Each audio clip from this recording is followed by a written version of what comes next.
data manajemen.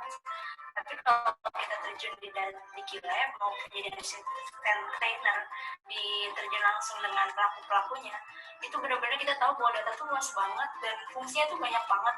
Jadi makin kita penasaran terhadap manajemen data maupun pengolahan data selanjutnya. Jadi semuanya itu seru banget, apalagi kalau kita terjun langsung. Terima kasih.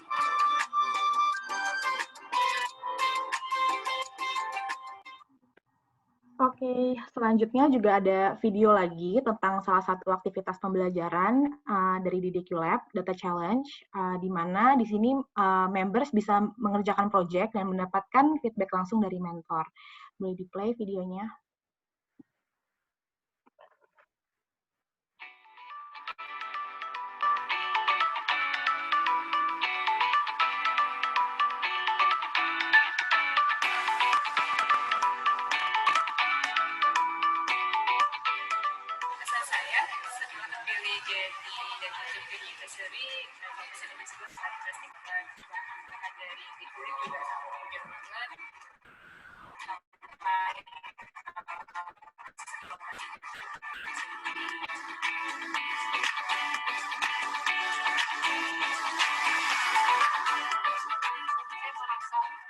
Soalnya ketika setelah saya submit soal matematikanya, saya mendapatkan feedback langsung dari pihak data analis. Si feedback sudah membantu saya untuk mendapatkan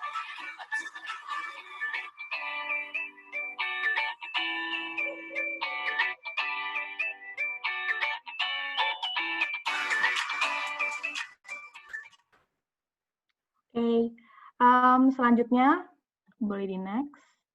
Oke, selanjutnya di sini aku juga mau kasih lihat bahwa Dikilo juga bekerja sama dengan beberapa perusahaan untuk memenuhi kebutuhan member untuk belajar maupun berkarir. Di sini ada eFishery, ada Karo, ada Citicorp, Saratik, dan Amarta. Oke, boleh di next. Nah, selanjutnya di sini aku juga mau tunjukin tampilan platform pembelajaran di DQ Lab seperti apa. Jadi tampilannya seperti ini, members hanya cukup untuk akses di academy.dqlab.id. Jadi ini adalah academy main page. Untuk kalian yang mau coba betapa mudahnya untuk belajar data science, bisa langsung cobain aja daftar di dqlab.id dan akses academy main page DQ Lab yang akan tampilannya seperti ini. Boleh di next. Nah, lalu di sini juga ada tampilan Live Code Editor, di mana Live Code ini akan membantu para members dalam melakukan pembelajaran, mengerjakan learning module, dan juga dan jangan khawatir juga bahwa Live Code Editor ini akan berbahasa Indonesia. Boleh dilanjut. Nah, setelah itu, kalau members berhasil menyelesaikan modul, members juga akan mendapatkan sertifikat. Sertifikatnya tampilannya seperti ini. Sertifikat juga akan members dapatkan dan bisa diambil di menu My Certificate di akademi masing-masing. Nah, sertifikat ini juga ada kode autentiknya. Kalau bisa dilihat di atas tulisan sertifikat yang besarnya itu ada kodenya untuk autentik bahwa ini adalah modul yang dikerjakan oleh pada members. Seperti itu. Nah, untuk para peserta hari ini yang belum menjadi premium members, bisa langsung cobain free modulnya juga, Introduction to Data Science with R. Bisa langsung cobain free modul dari DQ Lab yang belum coba, jadi nanti bisa langsung coba aja ke dqlab.id, nanti juga bisa cobain live code, dan peserta juga bisa dapat sertifikatnya. Nah, ini juga ada referral code program, tapi ini khusus yang udah premium member DQ Lab aja, jadi di sini teman-teman sekalian bisa ajak temannya untuk daftar dan beli paket di DQ Lab untuk dapat tambahan 1 bulan belajar di DQ Lab. Nah, jadi di sini akan ada tulisan kodenya ya, kalau di sini tulisannya Kate 2206, itu bisa di-copy dan bisa di-share aja langsung ke teman-temannya yang mau join DQ Lab, di mana nanti temannya itu akan mendapatkan 10% diskon untuk temannya, dan untuk kalian yang nge-share akan dapat 1 bulan gratis premium. Boleh di next. Untuk kode tadi bisa teman-teman dapetin di menu My Profile di Academy. Nanti di sini aku akan perjelas lagi untuk dapetin untuk cara referral code programnya ini, itu ajak temannya untuk belajar, terus setelah temannya bergabung dan beli paket, langsung kalian berdua akan mendapatkan reward gitu. Boleh di next. Oke, untuk hari ini jangan lupa para peserta untuk share momen belajar hari ini dengan tag akun Instagram DQLab dan juga bisa tag iFest UMN. Kalau misalnya teman-teman masih kepo dengan DQLab, ingin tahu lebih lanjut, bisa langsung cek aja di dqlab.id. Di sana sangat lengkap banget untuk tentang pembelajaran di DQLab, atau juga bisa mau tanya-tanya lewat official Telegram DQLab di t.me/dqlabid. Nah, teman-teman juga bisa langsung subscribe juga di channelnya Telegram, di mana di sana itu ada informasi-informasi tentang DQLab, mulai dari modul-modul baru, event baru, atau webinar yang baru juga. Di sana juga akan terupdate terus untuk aktivitas pembelajaran di DQLab di t.me/dqlabinfo, atau juga bisa di-follow Instagramnya DQLab, subscribe di YouTube Belajar Data Science DQLab, atau juga pingin follow di LinkedIn-nya DQLab, bisa langsung search DQLab, atau kalau mau tanya-tanya tentang premium membership di DQLab seperti apa juga bisa lewat WhatsApp di 0811 1170 848. Oke, boleh next. Nah, untuk peserta hari ini, untuk webinar hari ini, aku akan bagiin kode voucher khusus untuk peserta. Jadi bisa gunakan aja kode vouchernya DQ123. Jangan lupa untuk di-cap semua. Nah, ini caranya mohon diperhatikan. Bisa aja langsung login yang udah punya akun DQLab, atau yang belum punya bisa daftarkan akun ke dqlab.id. Lalu habis dari situ kalian bisa masuk ke akademi dan lalu klik menu subscribe dan pilih paketnya premium atau standard package, dan kalian bisa langsung masukin kode vouchernya DQ123 di caps lock. Nah, entar harga paketnya itu per 6 bulan untuk premium jadi 135.000 dan standar jadi 115.400 untuk 6 bulan. Setelah itu kalian langsung bisa selesaikan pembayaran, atau untuk yang udah jadi premium member juga bisa melakukan ini untuk perpanjangan yang nantinya akan terakumulasi. Ya. Seperti itu. Mungkin info dari aku udah cukup. Terima kasih. Oke. Terima kasih Katie dan terima kasih Wede. Jadi Jadi jangan lupa mungkin nanti Katie bisa nge-share voucher yang tadi sama beberapa informasi kalau teman-teman di lab hari ini yang mau kepoin kita bisa di mana aja, mungkin di Instagram, di Telegram, atau dan teman-teman yang lainnya. Oke, terima kasih. Nah, selanjutnya kita ada teman juga nih, selain dari Dikilab, dari teman-teman dari iSpace UMN yang mau share something kepada kita. Halo, Ahmad Rizky. Halo, Kak. Panggilannya apa nih? Ahmad atau Rizky nih? Iki, Kak, panggilannya. Oh, panggilannya Iki. Oke. Ini Iki katanya mau share something ya mengenai iSpace ya. Boleh banget, Iki. Silakan. Aku izin share screen ya, Kak ya? Oke.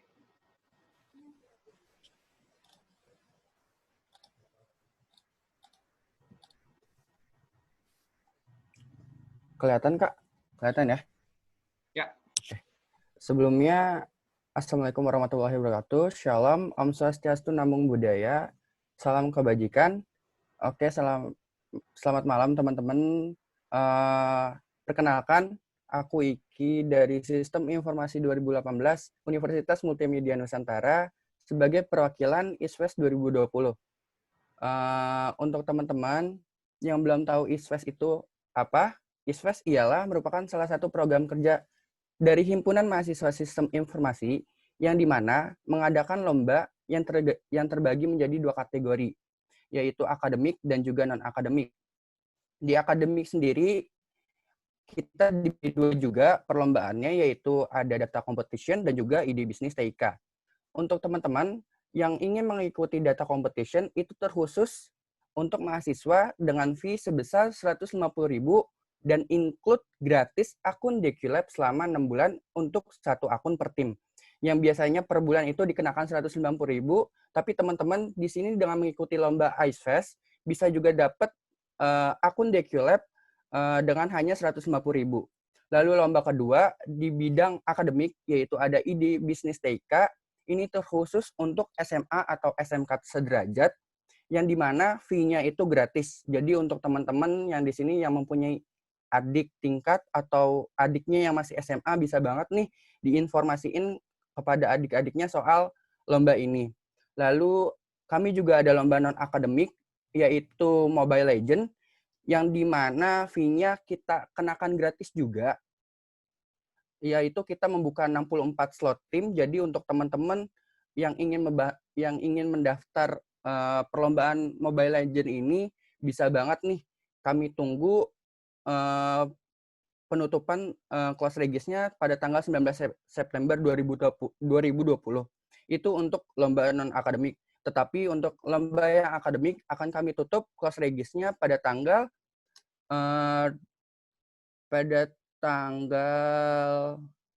22 Agustus 2020. Jadi mungkin sekian informasi yang bisa aku sampaikan. Mungkin teman-teman yang masih kepo seputar ISFES itu apa, bisa banget nih dicek IG-nya di @isfesumn. Jadi itu dulu. Nanti untuk selebihnya aku bakal kasih kontak person juga yang bakal bisa dihubungin untuk kalian yang ingin lebih kepo seputar ISFES UMN 2020. Mungkin gitu dulu aja Kak dari ISFES UMN. Oke, mungkin mau aku berapa informasi aku ulang lagi. Mungkin yang untuk data competition, jadi teman-teman ISFES ini atau teman-teman ISFES ini berkolaborasi dengan Dikilab juga. Jadi teman-teman yang punya ketertarikan untuk membangun portofolio data di dalam bentuk lomba ini boleh banget join di data competition ISFES ini, dan pendaftarannya masih dibuka ya sampai sekarang ya Iki ya. Iya, yang Nah, untuk akademik itu sampai 22 Agustus Kak. Sampai 22 Agustus. Jadi teman-teman silakan daftar aja kalau punya tim. Timnya itu boleh berapa orang ya Ki ya kalau boleh tahu? 3 tim Kak kalau akademik. Oke, berarti satu tim maksudnya 3 orang gitu ya? Iya. Oke, berarti jika punya teman-teman yang punya tim sebanyak 3 orang, boleh banget join di data competition ini. Nanti teman-teman akan bisa bangun portofolio datanya juga, sama bisa dapat hadiah juga ya nanti ya. Iya, benar banget Kak. Oke, jadi nanti kalau misalnya teman-teman yang mau tertarik banget untuk mengikuti kompetisi di ISFES ini, nanti Iki bantu mungkin share kontak personnya atau mungkin share beberapa informasi link-link yang mengenai ISFES gitu ya. Oke, baik. Di Zoom group chat. Oke, kalau gitu terima kasih ya Kak. Iya, terima kasih teman-teman. Oke, berarti kalau gitu yang teman-teman tunggu, ini Mas Bima sudah muncul lagi nih. Halo Mas Bima. Halo Mas Tere. Jadi mungkin sebelum kita masuk sesinya, kita ngobrol dulu mengenai Mas Bima kali ya. Jadi Mas Bima boleh. Member Dikilab juga, dan sudah berapa tahun ya Mas kira-kira ya Mas? 2 tahun ya ada ya? Apanya nih? Jadi member? Iya. Seingat saya sih waktu itu awal muasal saya masuk Dikilab sekitar 2018 lah. 2018, akhir 2018. Nah. Oh, berarti pas ya 1 tahun akhir ya. Sekarang kan sudah berkarir di Dana ya Mas ya, sebagai data scientist di Dana. Itu awal perjalanan karirnya gimana tuh Mas? Bisa sampai Dana? Nah, menarik sih sebenarnya. Waktu itu ada kesempatan aja. Nah, saya cobain, dan ternyata alhamdulillah, walaupun sebenarnya background-nya berbeda, alhamdulillah bos saya juga open-minded ya istilahnya ya. Dia nggak membatasi timnya untuk orang-orang yang katakan punya background data sebelumnya, atau misalkan dari kuliahnya IT atau matematik atau statistik. Cuman dia termasuk open-minded dan menghargai keberagaman kalau saya bilang. Jadi dengan background saya yang unik ya, dia berani ngambil saya untuk masuk ke Dana sih. Gitu, singkat ceritanya. Oh, background-nya tadi berarti bukan nggak ada basic data gitu, Mas? Bukan, nggak ada basic data sih. Bukan ilmu-ilmu yang emang langsung kayak IT atau misalkan matematik gitu ya. Kalau secara pekerjaan sih, ya namanya kerjaan di tempat saya sebelumnya juga data intensif juga kalau boleh saya bilang. Jadi emang, makanya ketika interview saya juga bisa ngasih studi kasus atau apapun itu yang berkaitan dengan data gitu. Oke, baik Mas. Berarti sudah di bridging juga tadi ya mengenai gimana masuk ke awal dana, dan Mas Bima di sini akan Boleh saya menceritakan cerita. implementasi data science yang ada di e-wallet bisnis ya Mas ya. Jadi Ya, monggo Mas silahkan untuk sharingnya.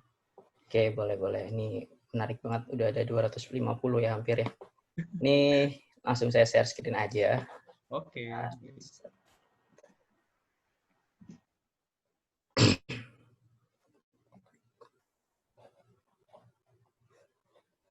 Kelihatan ya teman-teman ya.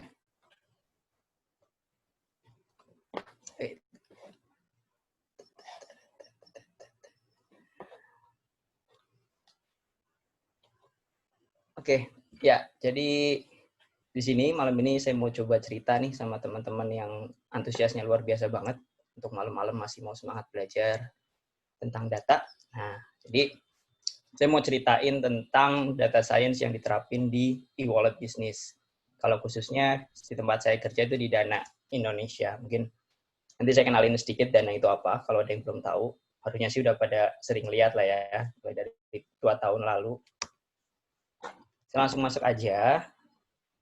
Oke, ini tadi udah sedikit ya dikasih tahu Mas Trainer. Sekarang saya di Dana. Nah, sedikit background saya tadi ketika saya bilang saya bukan dari orang IT atau bukan dari orang matematik yang secara langsung berkaitan dengan data. Saya background utama saya adalah teknik pertambangan sebenarnya. Jadi saya lulus dari 2014 itu di ITB sama di UNSW. Saya ada 2 sekolah yang saya ambil. Nah, saya lulus langsung diambil oleh Clayton waktu itu sebagai graduate man engineer. Berjalan sampai 2016 saya mulai 2017 saya pindah ke McMahon. Ya, McMahon itu kita pertama kali kerjasama dengan salah satu tambang tembaga terbesar di Indonesia, itu di NTB. Mungkin dulu kalau pernah dengar teman-teman ada istilahnya Newmont. Nah, disitulah tempat saya kerja terakhir sebelum saya pindah ke data scientist di Dana. Sampai itu kejadian di 2019. Asal muasal saya belajar, tadi saya sempat singgung, di 2018 saya baru mulai menekuni benar-benar nih si ilmu data, mulai ambil online course beberapa ya kan, salah satunya DKLab yang saya ambil. Sampai ya 2018 saya mulai belajar sampai 2019 pertengahan lah saya dapat kesempatan untuk masuk di Dana gitu. Nah, jadi dalam perjalanan karir saya itu 2018-2019 ini ada beberapa sertifikat. Saya cuma tampilin sedikit aja yang terakhir-terakhir ya, dari Harvard, Alibaba Cloud Big Data Associate, lalu ada IBM juga, dan juga terakhir baru mungkin bulan ini saya dapat Tableau Desktop Specialist. Gitu. Jadi kalau teman-teman ada yang mau terhubung atau mungkin mau lebih lihat-lihat background saya lebih, bisa connect aja di LinkedIn, itu saya kasih, nanti bisa cari B. Pratama ya, atau Bima Putra Pratama, kalau mau research juga nggak apa-apa, bisa. Lalu ada juga di Medium, saya nulis sedikit-sedikit, nggak terlalu banyak, itu ada terkait tentang data juga, dan juga sedikit tentang data visualisasi, khususnya aplikasi Tableau gitu. Nah, ini fotonya, saya ambil foto saya sebelum masuk di Dana, jadi itulah outfit yang saya lakukan, yang saya pakai setiap hari. Di belakangnya ada mesin bor buat saya bikin lubang yang nantinya diisi bahan peledak untuk meledakkan meledakan batuan gitu. Ya, itu sedikit background dari saya. Lanjut. Sedikit saya mau kenalin Dana. Jadi tadi Dana itu kalau boleh bilang sekarang Indonesian Revolutionary E-Wallet ya. Jadi kita benar-benar pengen merubah cara kita bertransaksi, dan harapan besarnya itu kita pengen Dana tuh ya ngantiin dompet sih sebenarnya kan. Jadi mulai dari kita bisa bertransaksi, kita bisa menyimpan kartu, informasi pembayaran gitu ya. Jadi itu semua bisa dilakukan di Dana sekarang. Nah, visi Dana sebenarnya menjadi jembatan nih untuk digital financial inclusion di Indonesia ya, dengan membentuk Indonesian Cashless Society, yang artinya kita mengurangi penggunaan cash gitu ya, dan bahkan kalau bisa sampai udah nggak ada cash lagi, kita udah menggunakan keuangan digital gitu. Nah, ini ada beberapa misinya, itu kayak menghubungkan stakeholder, mulai dari government, financial institution, lalu partner, merchant gitu-gitu ya. Nah, kita juga punya teknologi yang termasuk maju ya di Dana, jadi kita bisa terapin, kita bisa dipercaya, kita bisa friendly, dan juga accessible untuk orang-orang. Ini 3 yang membuat kita berbeda di Dana gitu dibanding dengan dompet digital yang lain. Ya, dan juga ini salah satu yang kita banggakan, kita from by for Indonesia. Kalau di kantor kita sekarang boleh dihitung expatriate-nya cuma 1 deh, yang lain dari Indonesia semua gitu. Itu Dana sedikit pengenalan. Nah, apa sih yang mau kita diskusiin pada malam hari ini gitu ya? Kita pada dasarnya kita akan mendiskusikan sekitar 4 poin nih. Kayak saya coba kenalkan apa itu data science buat teman-teman yang emang belum. Kalau yang udah pernah masuk ke dunia data science atau mungkin udah jadi data scientist mungkin udah lebih paham. Jadi saya sifatnya sharing aja di sini gitu ya, mungkin mengingatkan atau ada yang belum dapat ilmunya ya saya coba paparkan di sini. Lalu yang kedua adalah gimana sih penerapan data science itu di Dana. Jadi saya kasih contoh nanti tuh use case data science di e-wallet gitu ya. Apa yang bisa kita lakukan dengan ilmu data ini untuk memajukan Dana gitu istilahnya gitu kan. Nah, lalu yang terakhir saya juga akan coba kasih informasi tentang proses data science itu gimana sih penerapannya gitu. Jadi nanti saya coba jelaskan flow yang dilakukan oleh data scientist gitu ya, urutan kerja data scientist ketika mau menyelesaikan suatu masalah dengan data. Nah, terakhir sedikit tips sekali nanti untuk how we can start our data journey gitu ya. Buat teman-teman yang baru, yang mungkin background-nya di luar dari tadi itu STEM mungkin ya, itu pun nggak ada masalah, sebenarnya kita bisa masuk ke dunia data scientist ini. Dan yang terakhir nanti ada Q&A. Oke, saya mulai dari data science introduction dulu. Nah, ini untuk masuk ke sini saya coba kasih gambaran gini. Sekarang yang namanya data gitu ya, background-nya itu data, sekarang nggak pernah tidur. Kita bisa bayangkan di 2019 dan bahkan di 2020 sekarang pasti lebih gede lagi, kayak data-data yang dibentuk, yang tergenerate gitu setiap hari, setiap menit bahkan kan. Di 2019 hasil survei dari Domo ini ada 4.500.000 video dari YouTube ditonton ya kan. Lalu ada juga contohnya Uber ada yang ngambil 9.772 rides, dan juga Google ada 4.500.000 pencarian dalam 1 menit. Nah, itu contoh-contoh di 2009 yang sebenarnya di 2020 ini datanya juga semakin besar. Kalau kita lihat di 2020 ini saya ambil data dari We Are Social. Ini salah satu penyedia data juga ya. Kalau kita mau lihat statistik tentang digital around the world ini. Nah, jadi kalau tadi sebelumnya kita sudah lihat 2019 seperti itu, di 2020 peningkatannya lebih signifikan lagi. Bisa dilihat di jumlah pemakaian handphone aja. Itu udah 2,4% kenaikan dari Januari 2019 sampai Januari 2020. Dan yang lebih menakjubkan lagi adalah penggunaan internet. Itu sampai 7% lebih tinggi gitu ya. Nah, data yang beragam ini itu kalau nggak diapa-apain buat apa gitu kan ya. Makanya disitulah dibutuhkan seorang data scientist sebenarnya yang bisa memanfaatkan data-data ini untuk memberikan nilai tambah, memberikan apa ya, mungkin kalau dari sisi perusahaan kayak memberikan revenue atau mungkin mengurangi cost. Nah, saya coba kasih data lagi di sini ya. Jadi ini survei dari McKinsey 2019 kemarin tentang perusahaan-perusahaan yang udah menerima manfaat dari penerapan artificial intelligence atau salah satu bidang dari data science itu sendiri kan ya. Jadi bisa dilihat peningkatan revenue yang dihasilkan itu luar biasa sekali. Ada 40, ada yang meningkat sampai 5%, 10%, bahkan ada yang lebih dari 10%. Dan juga di sisi lain, selain peningkatan revenue, juga ada penurunan cost. Yang artinya, kalau kita bicara dengan profit, revenue-nya semakin besar, cost-nya semakin rendah, perusahaan mulai merasakan net profit ya. Kita bisa net profit yang lebih besar ketika revenue kita lebih tinggi, namun cost kita lebih rendah. Nah, hal itu juga yang memacu data science sekarang semakin banyak dicari untuk bisa mengolah data-data yang ada, mengambil manfaat dari data-data tersebut gitu. Lalu challenge-nya apa? Tentu ketika kita mau menerapkan data science di industri gitu ya, pasti ada challenge-challenge yang dihadapi gitu. Ini saya ambil data lagi dari Gartner nih. Kalau bisa dilihat yang paling tinggi itu salah satunya adalah skill of staff dari sisi maturity-nya.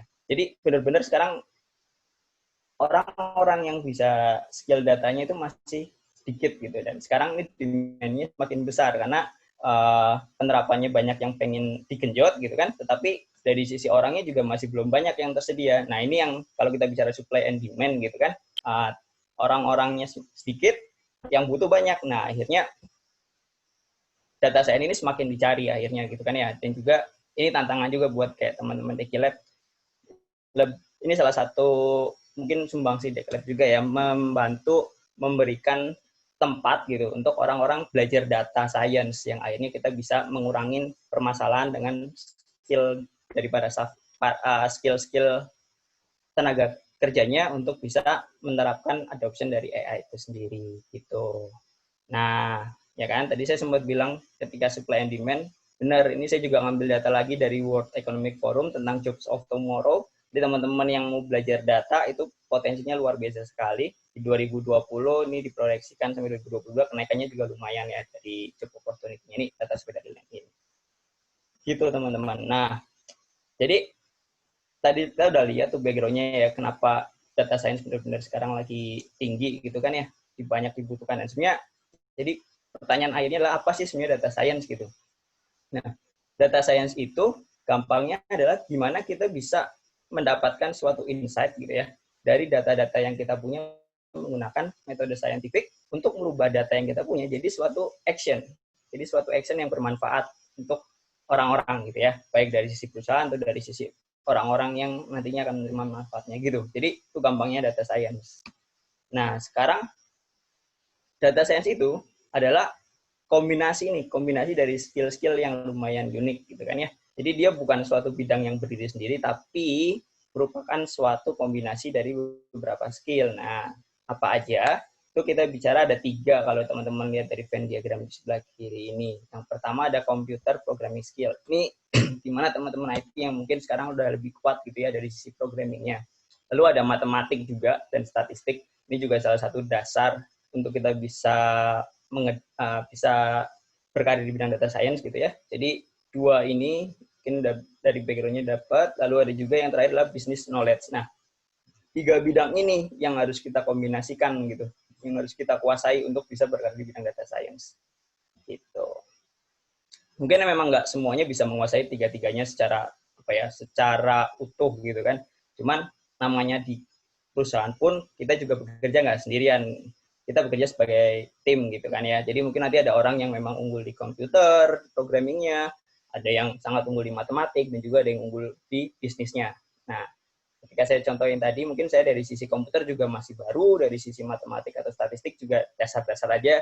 Cuman saya punya kemampuan mungkin di domain dan business knowledge-nya yang bisa mentranslate gitu dari data-data ini menjadi suatu action gitu kan ya. Nah, itu saya juga di-support sama teman-teman yang memang punya computer programming skill, matematik dan statistik skill yang lumayan. Akhirnya kita bisa jadi tim yang solid. Nah, gitu sih. Jadi data science juga bukan suatu pekerjaan yang harus dilakukan sendirian gitu. Nah, lalu ada pertanyaan lagi, kenapa sekarang semakin gede lagi selain yang tadi sudah saya sebutkan di depan gitu kan ya. Nah, ada 3 faktor kalau saya bilang yang benar-benar mempengaruhi tren data science saat ini gitu ya. Yang pertama data availability dibanding. Jadi tadi di depan sudah saya sampaikan gitu, big data fenomena gitu kan ya. Ini kalau kita bicara big data ada volume, velocity, variety. Itu artinya jumlah data yang tergenerate semakin besar. Tadi sudah saya tunjukkan datanya di awal. Lalu kecepatan tergenerate-nya data juga semakin cepat, ya kan? Jadi datanya yang tergenerate besar, lalu cepat. Dan yang terakhir adalah variety. Variety ini jenisnya. Mungkin kalau dulu kita cuma melihat data-data tabular gitu kan ya, yang biasa mungkin diolah di Excel. Cuman sekarang yang kita olah nggak terbatas dari data-data seperti itu. Misalkan juga seperti gambar, video, atau teks gitu, itu juga termasuk jenis-jenis yang berbeda dari data gitu kan. Makanya 3 V kalau kita biasa bilang di big data ini menjadi pemicu data science yang semakin ngetren kali ini gitu ya.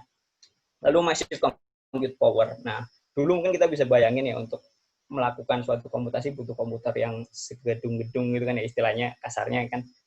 Kita butuh rak-rak yang banyak dengan computing power yang mungkin dibandingkan dengan sekarang jauh berbeda dari sisi ukuran ya. Sekarang kita juga dari sisi cost juga udah lebih rendah, dari sisi CPU, GPU, TPU itu benar-benar bisa ngebantu data science untuk melakukan komputasi dengan lebih murah dan juga lebih cepat gitu. Nah, yang terakhir ML algorithm yang udah semakin mature dalam artian gini. Kalau dulu mungkin ketika kita mau melakukan suatu algoritma, kita masih perlu coding dari awal gitu ya. Nah, cuman sekarang udah banyak nih library-library yang bisa kita pakai. Misalkan kayak R, itu udah banyak juga tuh. Ada Lime, ada apalagi misalkan ada 2O, itu banyak-banyak juga kan ya. Lalu ada Python juga kita yang sering pakai sekarang mungkin scikit-learn, lalu TensorFlow atau mungkin bahkan Keras gitu ya. PyTorch juga itu udah enak gitu kita pakai, nggak perlu banyak coding, kita yang penting udah tahu flow-nya gimana, itu udah tinggal kita panggil dalam ya code yang tidak terlalu panjang lah ya. Nah, terlepas dari itu juga perkembangan sekarang untuk teman-teman yang baru gitu, yang benar-benar let's say buta coding gitu, udah banyak tersedia no-code platform. No-code platformnya apa? Ini adalah suatu platform untuk melakukan suatu machine learning gitu ya, yang bisa dilakukan dengan drag and drop aja gitu. Jadi kayak teman-teman tinggal misalkan tadi mau print up data, itu udah ada kayak apa ya, kayak node-nya atau fungsinya tinggal tarik lalu dihubung-hubungkan.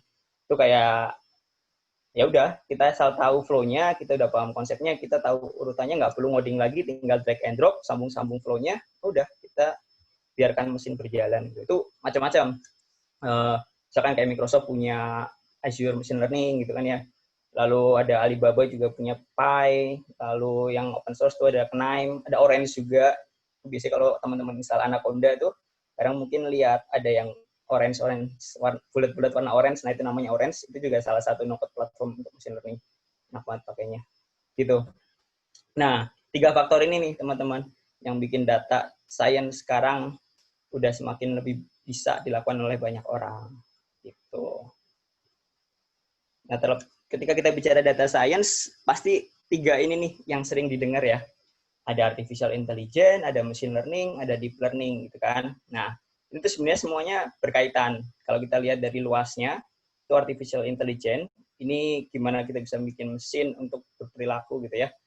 Kecerdasan buatan. Lalu ada machine learning. Machine learning ini merupakan salah satu cabang dari artificial intelligence, ya kan? Itu kayak teknik yang bisa kita lakukan gitu ya untuk aplikasi artificial intelligence itu. Nah, lebih dalam lagi ada namanya deep learning. Deep learning ini teknik dari machine learning gitu ya. Jadi metode gimana kita bisa adopsi dari gimana otak kita bekerja dengan neuron-neuron yang saling berhubungan. Nah, itu ada di deep learning. Itu biasanya sekarang kita banyak pakai neural network atau misalkan ada convolutional untuk ketika kita mau image classification atau OCR atau lain-lain ya. Itu ada deep learning juga. Jadi nggak usah bingung masalah AI, ML, NDL gitu ya.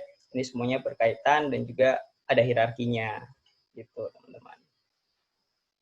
Nah, buat yang programming sebenarnya apa sih bedanya ketika kita mau menerapkan machine learning dan traditional programming gitu ya? Kalau mau dijelaskan itu gini. Kalau teman-teman yang di atas, ketika traditional programming gitu, teman-teman biasa ngoding gitu kan untuk bikin suatu program.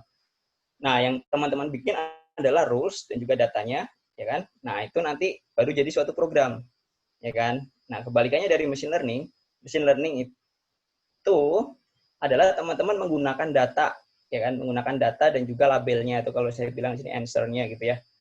Labelnya. Nah, dari situ si mesin ini akan belajar dengan algoritma yang kita gunakan gitu. Sampai akhirnya terciptalah suatu model atau mungkin programnya gitu ya, algoritmanya kita punya yang nanti bisa dipakai buat prediksi gitu. Jadi itu bedanya. Kalau traditional programming kita banyak kasih rules, sekarang bayangin misalkan gini, kayak istilahnya ketika kita membedakan anjing dan kucing gitu ya. Kalau misalkan itu kan kalau kita tulis rules mau sepanjang apa rules yang dikasih gitu kan.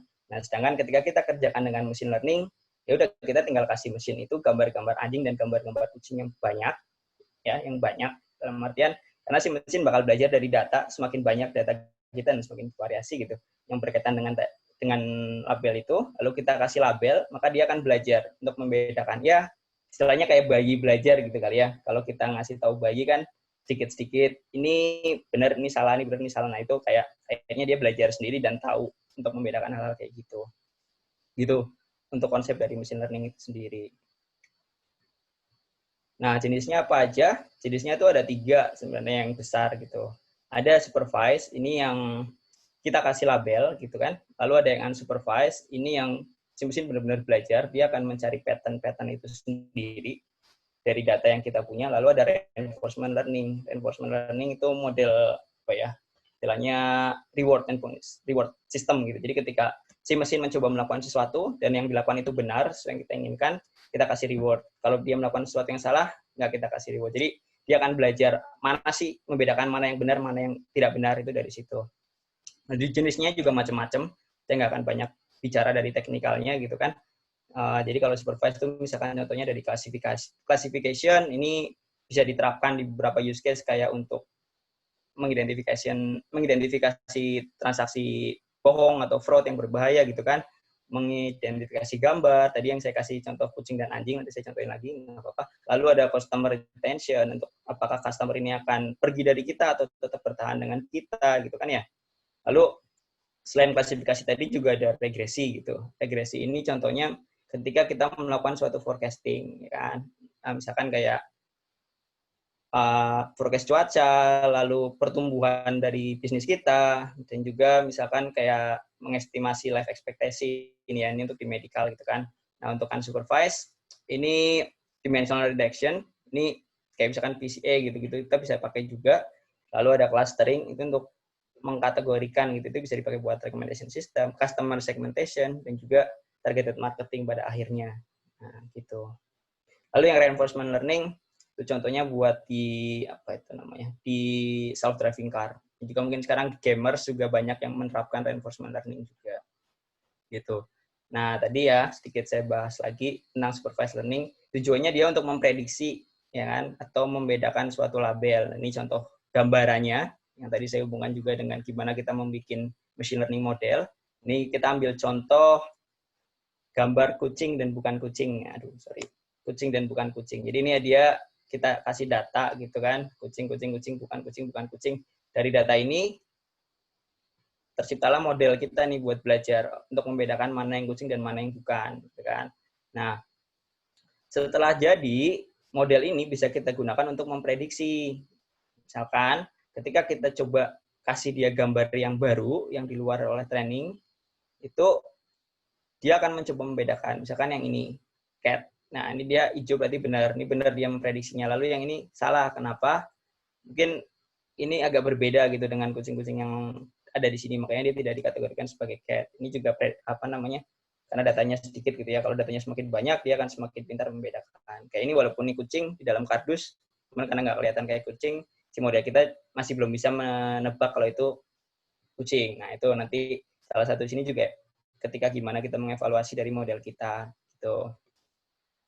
Nah, lalu untuk unsupervised tadi ya, tujuannya untuk mendiscover pattern gitu. Kayak misalkan yang biasa diterapkan itu ada customer segmentation, di mana kita bisa mensegmentasi, membagi-bagi customer kita berdasarkan sifat-sifat mereka. Bisa dari sisi demografinya, misalkan umur, pekerjaan, lalu jenis kelamin, ya kan? Atau dari sisi perilaku. Seperti kalau misalkan di Dana itu kita pakai perilaku transaksi dari user-user kita. Misalkan kayak kapan dia terakhir belanja, apa yang biasa dia beli, gitu kan ya. Lalu berapa dia udah belanja, lalu kapan terakhirnya dia belanja. Nah, itu informasi yang kita gunakan untuk memprediksi, untuk membuat model gitu, contohnya. Terus selanjutnya reinforcement learning, ini yang tadi udah saya kasih contoh tentang self-driving car ya, contohnya untuk reinforcement learning. Gitu. Nah, teman-teman punya gambaran lagi nggak kira-kira yang teman-teman bayangin si data science ini bisa buat apa aja gitu ya. Saya coba kasih waktu 2-3 menit lah. Ini teman-teman bisa pakai annotate mungkin ya untuk mengisi kotak kosong ini. Apa sih yang ada di bayangan teman-teman? Apalagi sih data science ini bisa ngapain lagi sih? Nah, kalau ada yang paham mungkin bisa isi nih kotaknya, bisa buat apa? Bisa pakai teks, bisa pakai tulisan juga, cuman better pakai teks misalkan. Misalkan bisa buat memprediksi apa gitu. Saya coba juga ya Mas Bima. Usia, boleh Mas. Nah, coba di sini nanti kita lihat barang-barangnya, ada yang ngisi cluster, ada yang ngisi memprediksi usia.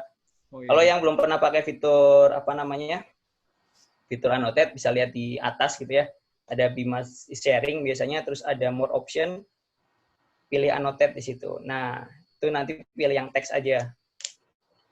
Mungkin 2-3 menit nanti kita lihat lanjut lagi. Menarik. Silakan teman-teman. Ya coba teman-teman, kayaknya ada 200 berapa nih? Penuh banget kalau diisi 200-200-nya ya. Bagian aja nggak apa-apa. Nah, ayo, mungkin yang belum pernah pakai annotate gitu ya, nanti pas lagi mau ada prediksi ada presentasi lagi atau apa, bisa coba dimanfaatin nih, sekalian coba-coba fitur kan. Wah tuh macam-macam banget, sentimen analisis, prediksi undian, yang menarik-menarik juga nggak apa-apa nih, yang aneh-aneh. Misalkan memprediksi nilai ujian gitu kan, atau memprediksi soal-soal ujian, wah dari data-data jodoh, ujian Mas, tahun-tahun katanya, Mas. sebelumnya gitu kan ya. Atau segmentasi bisnis, nah itu prediksi jodoh tuh menarik banget itu. Gimana caranya gitu kan ya. Ke data Oke, ya. ya apa itu, ada yang nulis mencari-cari, mengidentifikasi muka, betul. Ini juga salah satu penerapan mengidentifikasi muka ya. Jadi kita pakai CNN, pakai deep learning. Lalu deteksi penyakit, nah itu salah satu contoh kasus juga buat di medical, menarik tuh. Growth hack, nah ini growth hack emang benar-benar biasanya teman-teman marketing ya, growth hack tuh penting banget, gimana kita bisa manfaatin data-data kita buat kenal sama customer kita gitu ya. Nah, lalu apalagi nih, main catur ya, mungkin teman-teman kalau pernah lihat AlphaGo ya, bukan catur sih, cuman Igo gitu ya. Nah, itu salah satu penerapan artificial intelligence juga gimana. Mungkin teman-teman bisa chatnya ngikutin Mas Bima kali ya, diketik gitu. Kalau yang coret-coret mungkin biar tidak mengganggu yang lain. Iya, boleh. Terima Nah, kasih. saya bisa terus juga sih. Mana masih kabur. Oke lah, lalu ada juga apa lagi ya?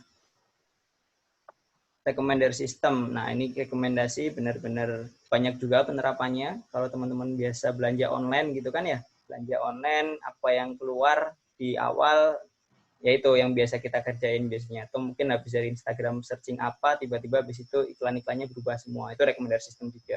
Atau misalkan teman-teman yang suka pakai Tinder gitu kan ya, lihat habis itu siapa, itu yang diganti biasanya ngikutin lagi gitu ya. Apalagi tuh makanan gitu, rekomendasi sistem, banyak banget penerapannya rekomendasi sistem. Deteksi nilai saham, wah ini yang biasa mainan time series analysis. Nah, itu bisa buat deteksi nilai saham, kapan dia naik dari sebelumnya, kapan dia naik turun gitu. Wah, banyak banget. Oke ya, mungkin udah banyak nih. Coba saya udah.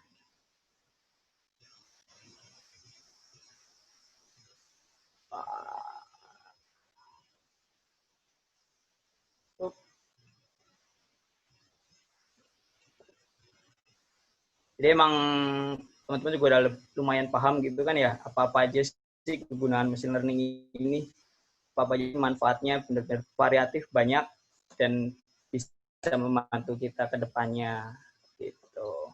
Sorry.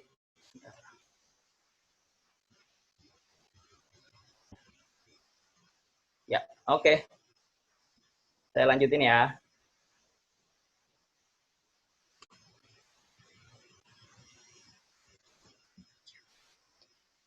Nah, sekarang saya mau kasih gambaran apa aja sih yang dilakuin data scientist di e-wallet gitu. Contohnya kasusnya ini di Dana. Apa-apa aja yang kita lakuin terkait dengan data science ini. Oke. Nah, yang pertama itu kita pakai penerapan computer vision gitu. Nah, computer vision ini ngapain aja?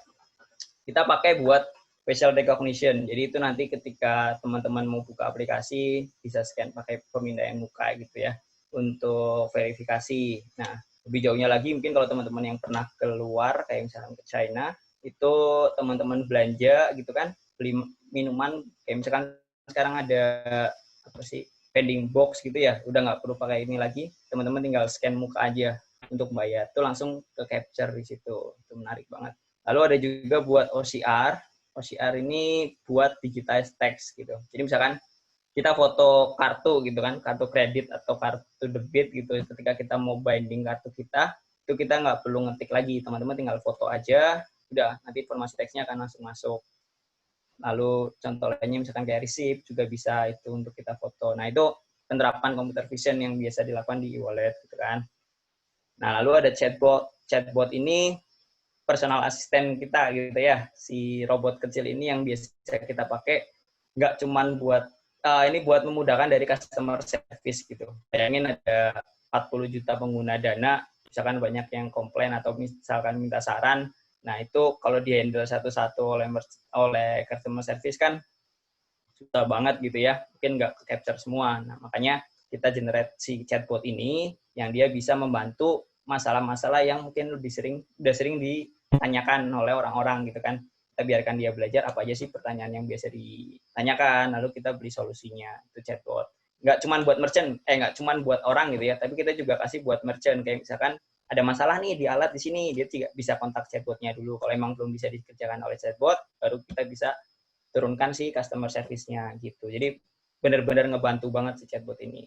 Nah, di belakang chatbot ini ada namanya teknik natural language processing, ya kan, di mana si chatbot ini bisa mengenali kata-kata gitu kan yang dituliskan oleh si customer kita. Nah, itu jadi 2 penerapannya. Lalu yang lainnya ada segmentation. Tadi saya sempat singgung di awal ya, segmentation itu ngapain ya. Nah, jadi segmentation itu gimana kita bisa membagi-bagi customer nih kalau di e-wallet. Jadi mulai dari beberapa faktor ya. Yang pertama kayak misalkan dari demografi tadi tuh, dari orang-orang yang berumur sekian, lalu jenis kelamin, lalu pekerjaan, lalu dari lokasi juga bisa gitu kan. Nah, untuk yang spesifik juga dari perilaku. Kalau yang saya kerjain yang fokus saya kerjain salah satunya adalah gimana saya bisa mensegmentasi customer dana berdasarkan perilaku transaksinya. Nah, jadi saya lihat dari kapan dia terakhir transaksi, lalu berapa banyak, lalu berapa besar jumlah transaksinya, itu segmentation gitu kan. Lalu ada juga penggunaan prediction model, ya kan. Ini kita pakai buat memprediksi apakah user-user kita akan churn atau bukan, apakah user-user mana yang akan churn dan mana yang masih bertahan dengan kita. Nah, jadi ini bisa buat kita melakukan antisipasi supaya user yang tadinya mau pergi jadi nggak jadi pergi gitu kan. Nah, contoh lainnya adalah untuk klasifikasi adalah fraud user. Kita bisa tahu transaksi-transaksi dari yang dilakukan oleh orang, ini transaksi beneran atau transaksi bodong gitu kan ya. Jadi kita bisa ambil langkah lah ketika kita udah tahu orang ini nih orang yang berbahaya, risky user atau fraud transaction gitu-gitu. Nah, ini tadi kalau sempat ada yang bilang growth hack, ini di sini kita main growth hack juga nih, kayak segmentation. Ketika kita udah tahu segmen kita bisa atur strategi marketing kita nih. Apa yang mau kita handle dari tiap-tiap segmen ini ya. Treatment apa sih yang diperlukan untuk tiap-tiap segmen yang ada, ya kan? Nah, ini contoh salah satu growth hack. Jadi kita bisa bisa melakukan suatu marketing strategi berdasar yang tepat sasaran gitu. Nah, sasarannya gitu. Nah, lalu untuk prediction juga ini berkaitan juga tadi ya, yang churn juga itu salah satu growth hack juga. Kita tahu selain tadi ketika kita tahu orang ini mau pergi, kita bisa lihat dari segmentasinya, oh orang ini biasanya kayak gini, kita bisa kasih langkah yang sesuai yang biasa dilakukan oleh orang-orang tersebut gitu. Lalu ada juga recommendation system. Nah, ini tadi ya udah kasih contoh juga. Kalau ini misalkan lokasi-lokasi tempat makan, lalu tempat minum, lalu juga fitur-fitur, kita juga generate fitur recommendation system. Nah, yang terakhir adalah social scoring. Social scoring ini di mana kita menilai orang-orang gitu ya. Jadi kayak tiap orang kita kasih skor lah istilahnya kan. Nah, ini berkaitan sama transaksi untuk manajemen resiko juga gitu kan.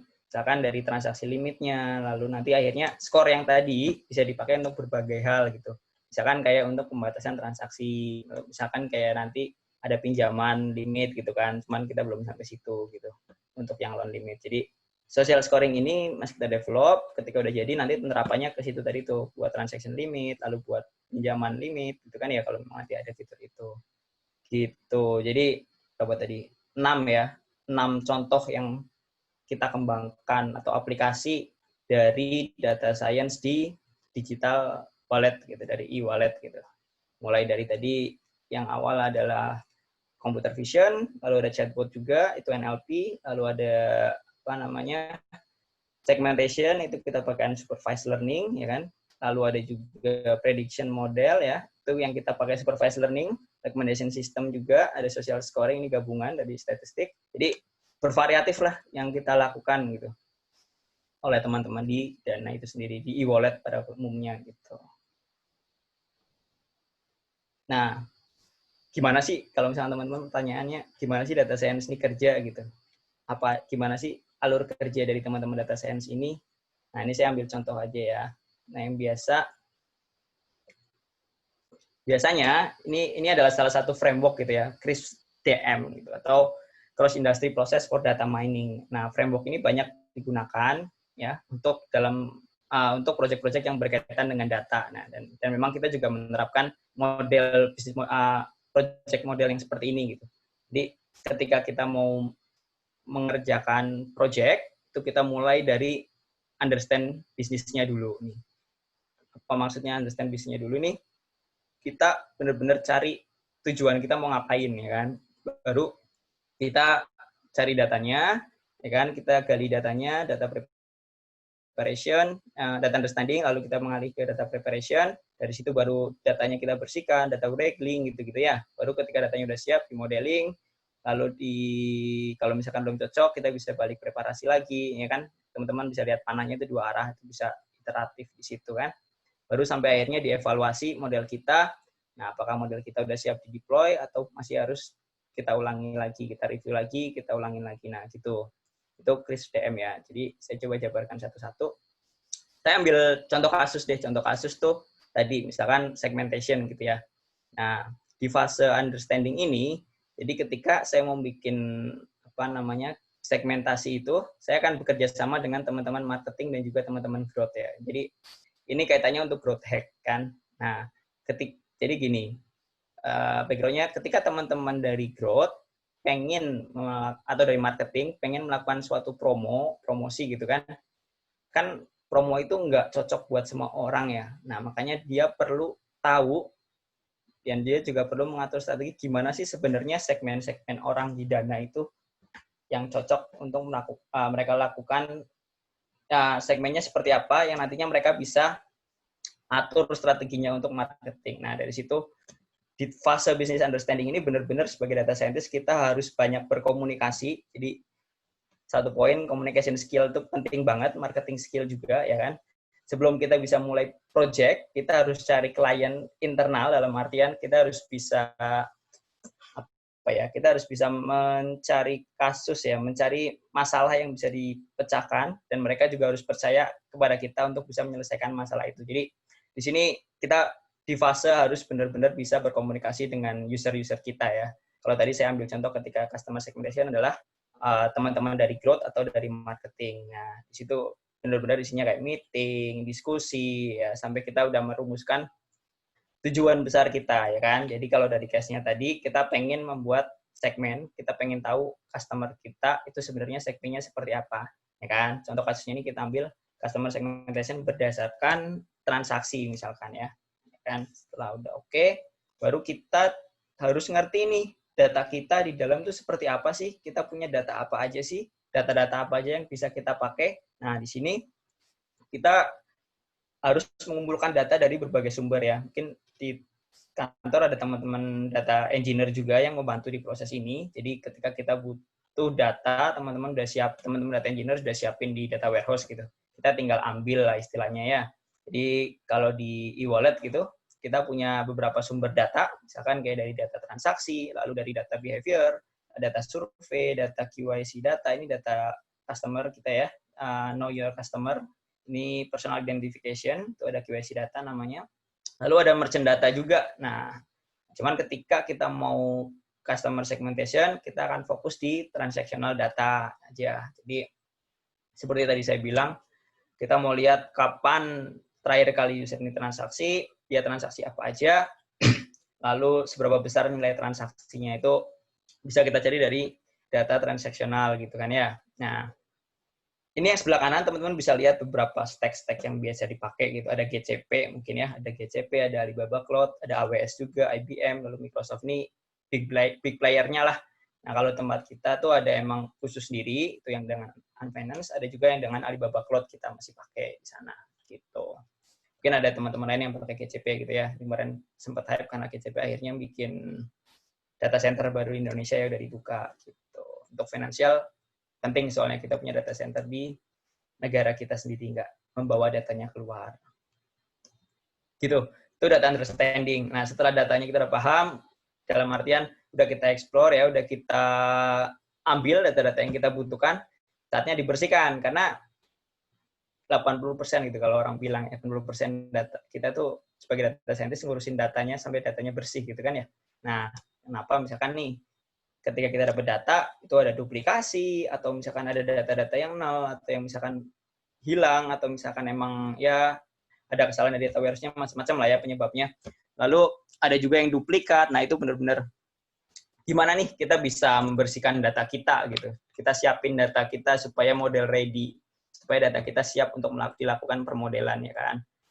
Nah, ini kita di sini beberapa tools yang bisa dipakai ya, macam-macam banget nih. Mulai dari Python, bisa juga kita pakai Python langsung, atau R ya, ini dua ini bisa, dan juga SQL nih, SQL. Kita bisa langsung melakukan pembersihan melalui SQL gitu kan ya. Atau pakai Excel. Nah, itu yang konservatif juga. Excel masih powerful buat saya, jadi masih saya masukkan di sini. Nah, 4 inilah ya. Mungkin kalau 3-nya bisa teman-teman dapat dari DekiLab nih. Kalau mau belajar data preparation, data wrangling, kayaknya ada modulnya kan ya. Itu bisa dipakai buat belajar.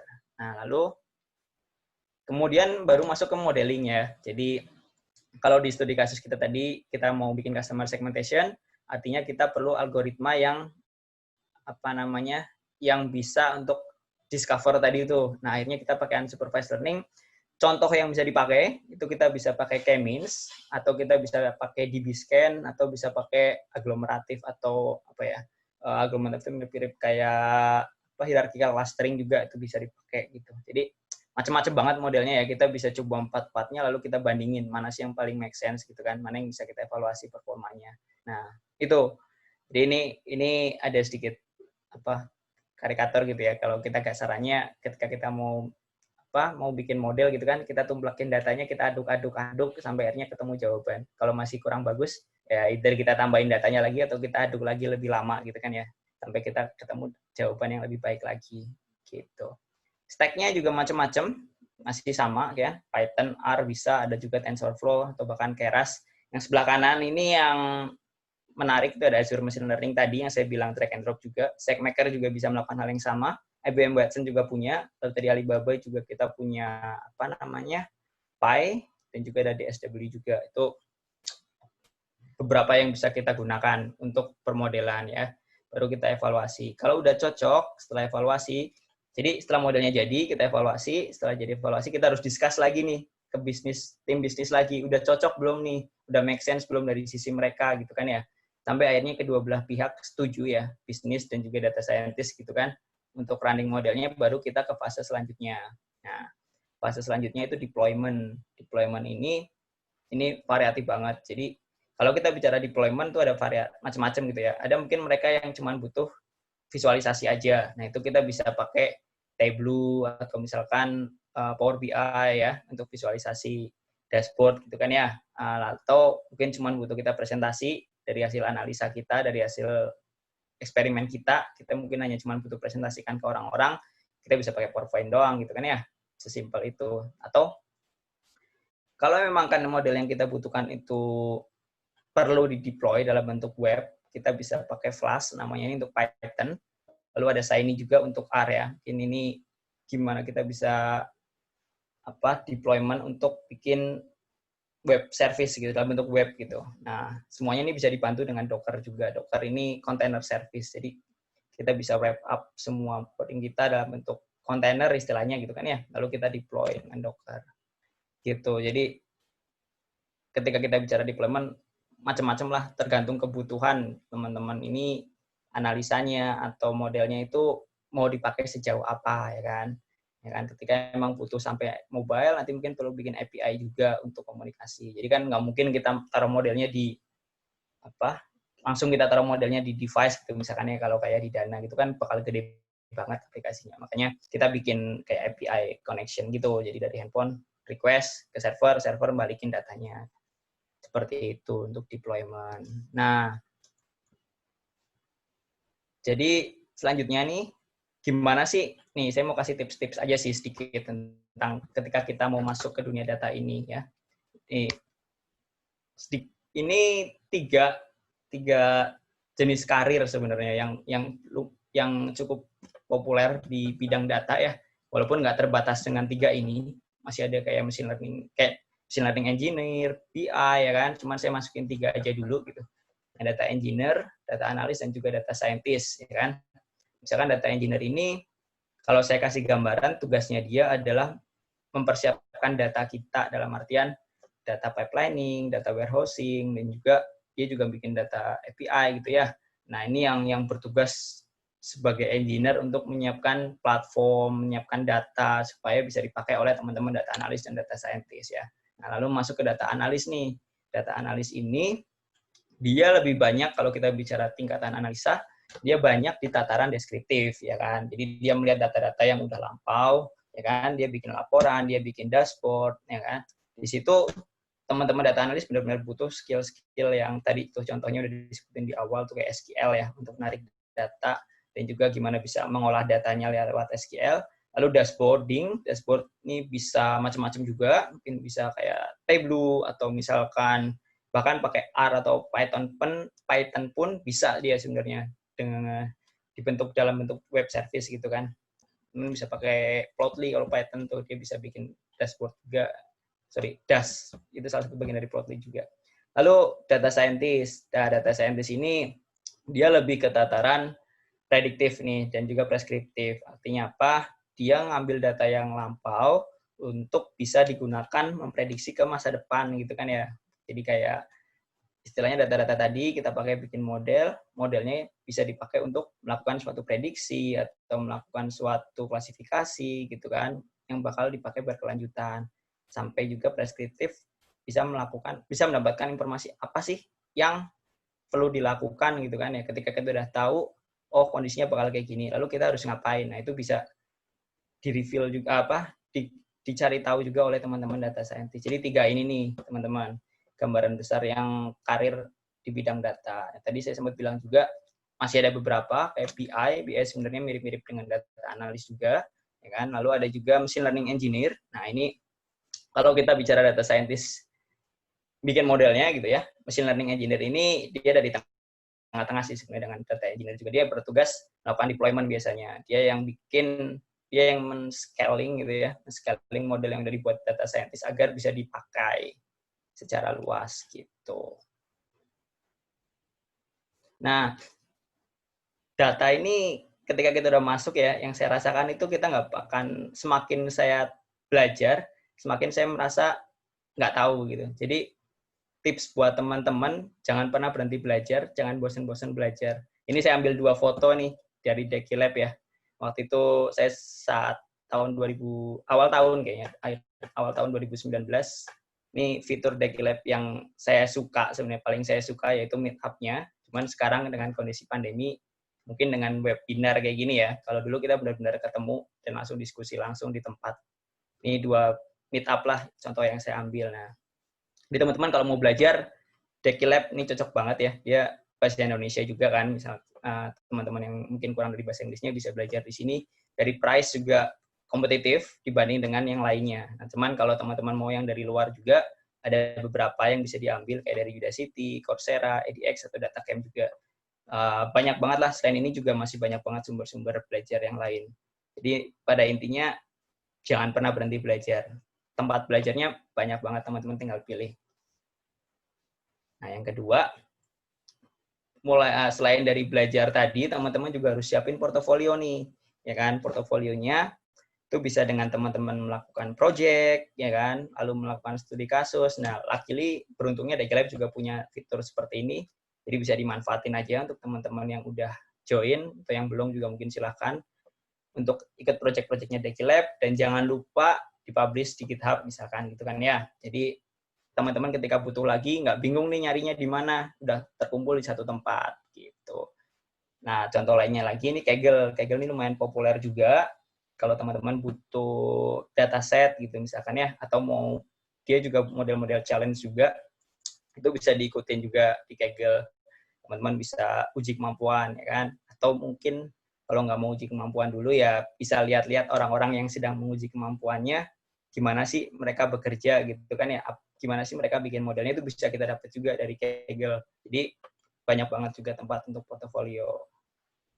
Atau contoh lainnya nih, teman-teman bisa ikut kompetisi-kompetisi ya kan, kayak tadi dari FS juga ya, Itu contoh kompetisi yang bisa diikutin. Atau kalau mau di luar ada, kalau saya nih, misalkan dari bidang pertambangan, saya ada platform juga tuh, Unearth namanya, itu kompetisi data science juga, cuman fokus spesifik di bidang tambang. Itu punya dipegang sama Australia. Cuman Indonesia ternyata mau ngadopsi hal-hal kayak gitu juga. Jadi itu bisa, kalau teman-teman mau facing real world problem, solving real world problem, bisa ikut challenge-challenge yang kayak gitu. Kayak misalkan hackathon gitu kan ya.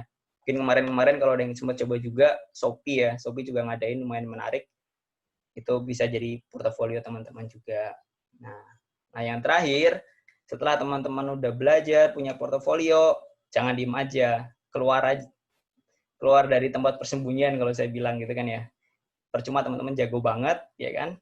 Cuman nggak ada yang tahu kalau teman-teman jago. Makanya itu pentingnya networking juga di luar sana. Nah, teman-teman bisa tunjukin showcase kerjaan teman-teman, portofolio teman-teman, bisa mungkin update di LinkedIn, atau bahkan kayak misalkan di Instagram juga nggak apa-apa. Cuman saran sih sebenarnya di LinkedIn ya, karena itu benar-benar profesional, banyak di situ. Nah, itu juga mungkin dari sisi recruiter juga, ketika nyari talent, dia juga banyak intip LinkedIn kita, apakah LinkedIn kita pasif atau emang aktif gitu ya. Banyak yang biasa kita lakukan tuh di LinkedIn tuh dilihat biasanya. Lalu GitHub kita juga disiapin, ya kan. Tadi misalkan kita udah banyak portofolio sih, mungkin GitHub jadi salah satu tempat kita bisa taruh portofolio kita kan. Lalu kalau teman-teman yang suka nulis, bisa mulai nulis di Medium. Medium ini banyak lah, engaging-nya bagus gitu. Yang baca juga banyak, lalu teman-teman juga bisa, selain teman-teman nulis, mungkin tambahan juga Medium bisa tempat belajar teman-teman nih. Jadi teman-teman bisa selalu update sama teknologi data science, atau mungkin teknik-teknik data science itu di Medium juga banyak ya.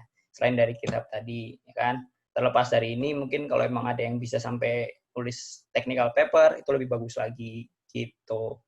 Nah, jadi kalau saya summary, pesan saya untuk teman-teman yang mau masuk ke bidang data, 3 poin tadi tuh.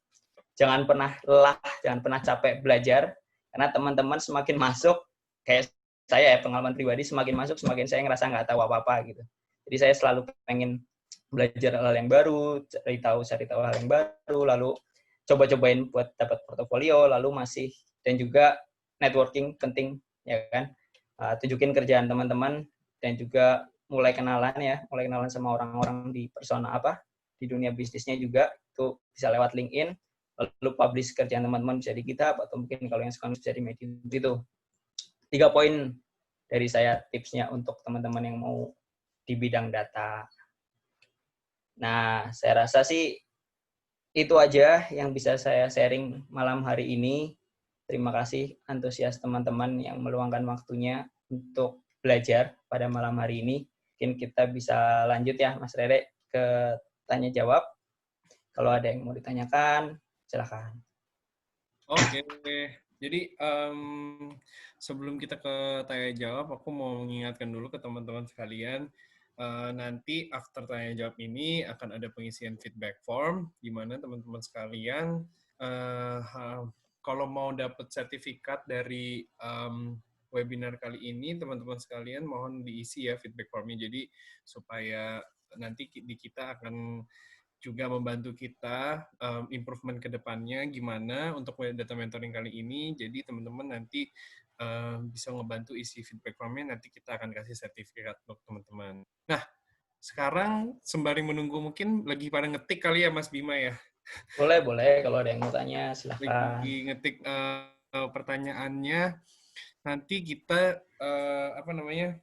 nanti akan kita bacain.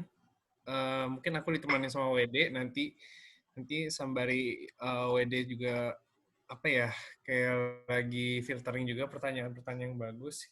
Mungkin tadi sempat ngelihat yang menarik adalah sempat ngelihat ada build portfolio ya Mas ya Iya, betul Mas. Di slide-nya Mas Bima. Selama ini Mas Bima yang build portfolio data itu seperti apa sih Mas? Mungkin bisa di-sharing juga kali ya tips-tipsnya. Kalau saya sih ya, kalau portofolio yang saya bikin, saya kadang ikut-ikut online course gitu ya. Jadi ketika saya ngerjain project,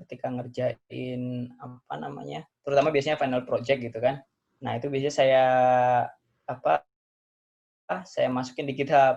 Jadi bekas-bekas project saya dulu, saya udah taruh di GitHub tuh. Nah, nanti pun itu bermanfaat ketika saya kerja, misalkan saya perlu melakukan sesuatu yang mirip dengan yang udah pernah saya pelajari ya. Nah, itu kan enak banget tuh, tinggal saya ambil lagi, lalu saya modifikasi dengan kondisi yang terbaru gitu. Nah, itu juga bermanfaat, misalkan teman-teman habis ikut course atau habis coba-coba belajar dari Kaggle ya kan, dari Kaggle dapat studi kasus yang bagus, udah pernah ngerjain, ketika dapat tugas gitu ya untuk hal-hal kayak gitu, misalkan gini, ketika teman-teman lagi mau daftar sebagai data scientist ya, kan di situ kadang ada code challenge juga tuh, ketika teman-teman harus mengerjakan suatu kasus gitu kan ya, dikasih studi kasus. Nah, ketika teman-teman udah pernah ngerjain, teman-teman nggak akan butuh waktu lama, karena istilahnya teman-teman udah punya kode dasarnya gitu ya. Tinggal ditweak-tweak dikit-dikit lagi, nggak perlu ngulang dari awal. Itu salah satu manfaatnya. Terus selain dari course-course tadi, saya juga nulis tuh di Medium. Itu salah satu metode juga kita kelihatan di luar gitu ya. Kalau kita antusias dengan bidang ini dan juga kita mau berbagi, ya kan? Itu salah satu portofolio juga. Itu 2. Yang ketiga sih, alhamdulillah saya juga punya kesempatan buat sharing kan. Jadi kayak ngisi webinar kayak gini, atau ngasih workshop, ngasih training, itu juga salah satu portofolio kita sebenarnya. Ya kan, itu salah satu hal yang bisa kita bawa ketika kita mau masuk ke bidang ini gitu. Jadi 3 tadi sih contoh dari saya yang udah saya lakukan ya. Oke, berarti makasih sih Mas untuk sharing-sharingnya. Itu berarti mungkin teman-teman sekalian yang mau membangun portofolio datanya bisa ngikutin cara-cara seperti Mas Bima juga ya tadi ya teman-teman. Oke deh, karena pertanyaannya tiba-tiba sudah booming nih, banyak. Iya, ternyata banyak sekali. Nggak apa-apa, masih banyak waktunya. Nanti aku mungkin dibantu sama teman aku, WD. Ini udah muncul WD. WD, mungkin kamu bisa mulai pilih pertanyaan yang pertama kali ya, Dek. Oke, pertanyaan pertama dari, ini ada. Halo Mas, sebelumnya kan nggak ada basic data analis, dan saat mulai belajar ini pasti memiliki, mungkin maksudnya data scientist kali ya, dan saat mulai belajar ini pasti memiliki pekerjaan lain juga. Boleh minta tipsnya Mas, berapa jam sehari yang diluangkan untuk belajar, dan berapa lama untuk sampai benar-benar ahli. Dan juga kalau boleh info, di mana dan bagaimana cara mendapatkan sertifikasi terkait hal ini. Thank you. Oke, makasih ya. Ini tadi dari Kartika ya. Ya. Nah, sebelum saya jadi data scientist gitu kan, saya tadi bilang saya kerja di tambang. Nah, kalau saya gambarin kerjaan orang tambang itu ya, saya bangun jam 5 pagi kerja, dari jam 6 sampai jam 12 sore, 12 jam sehari, kan?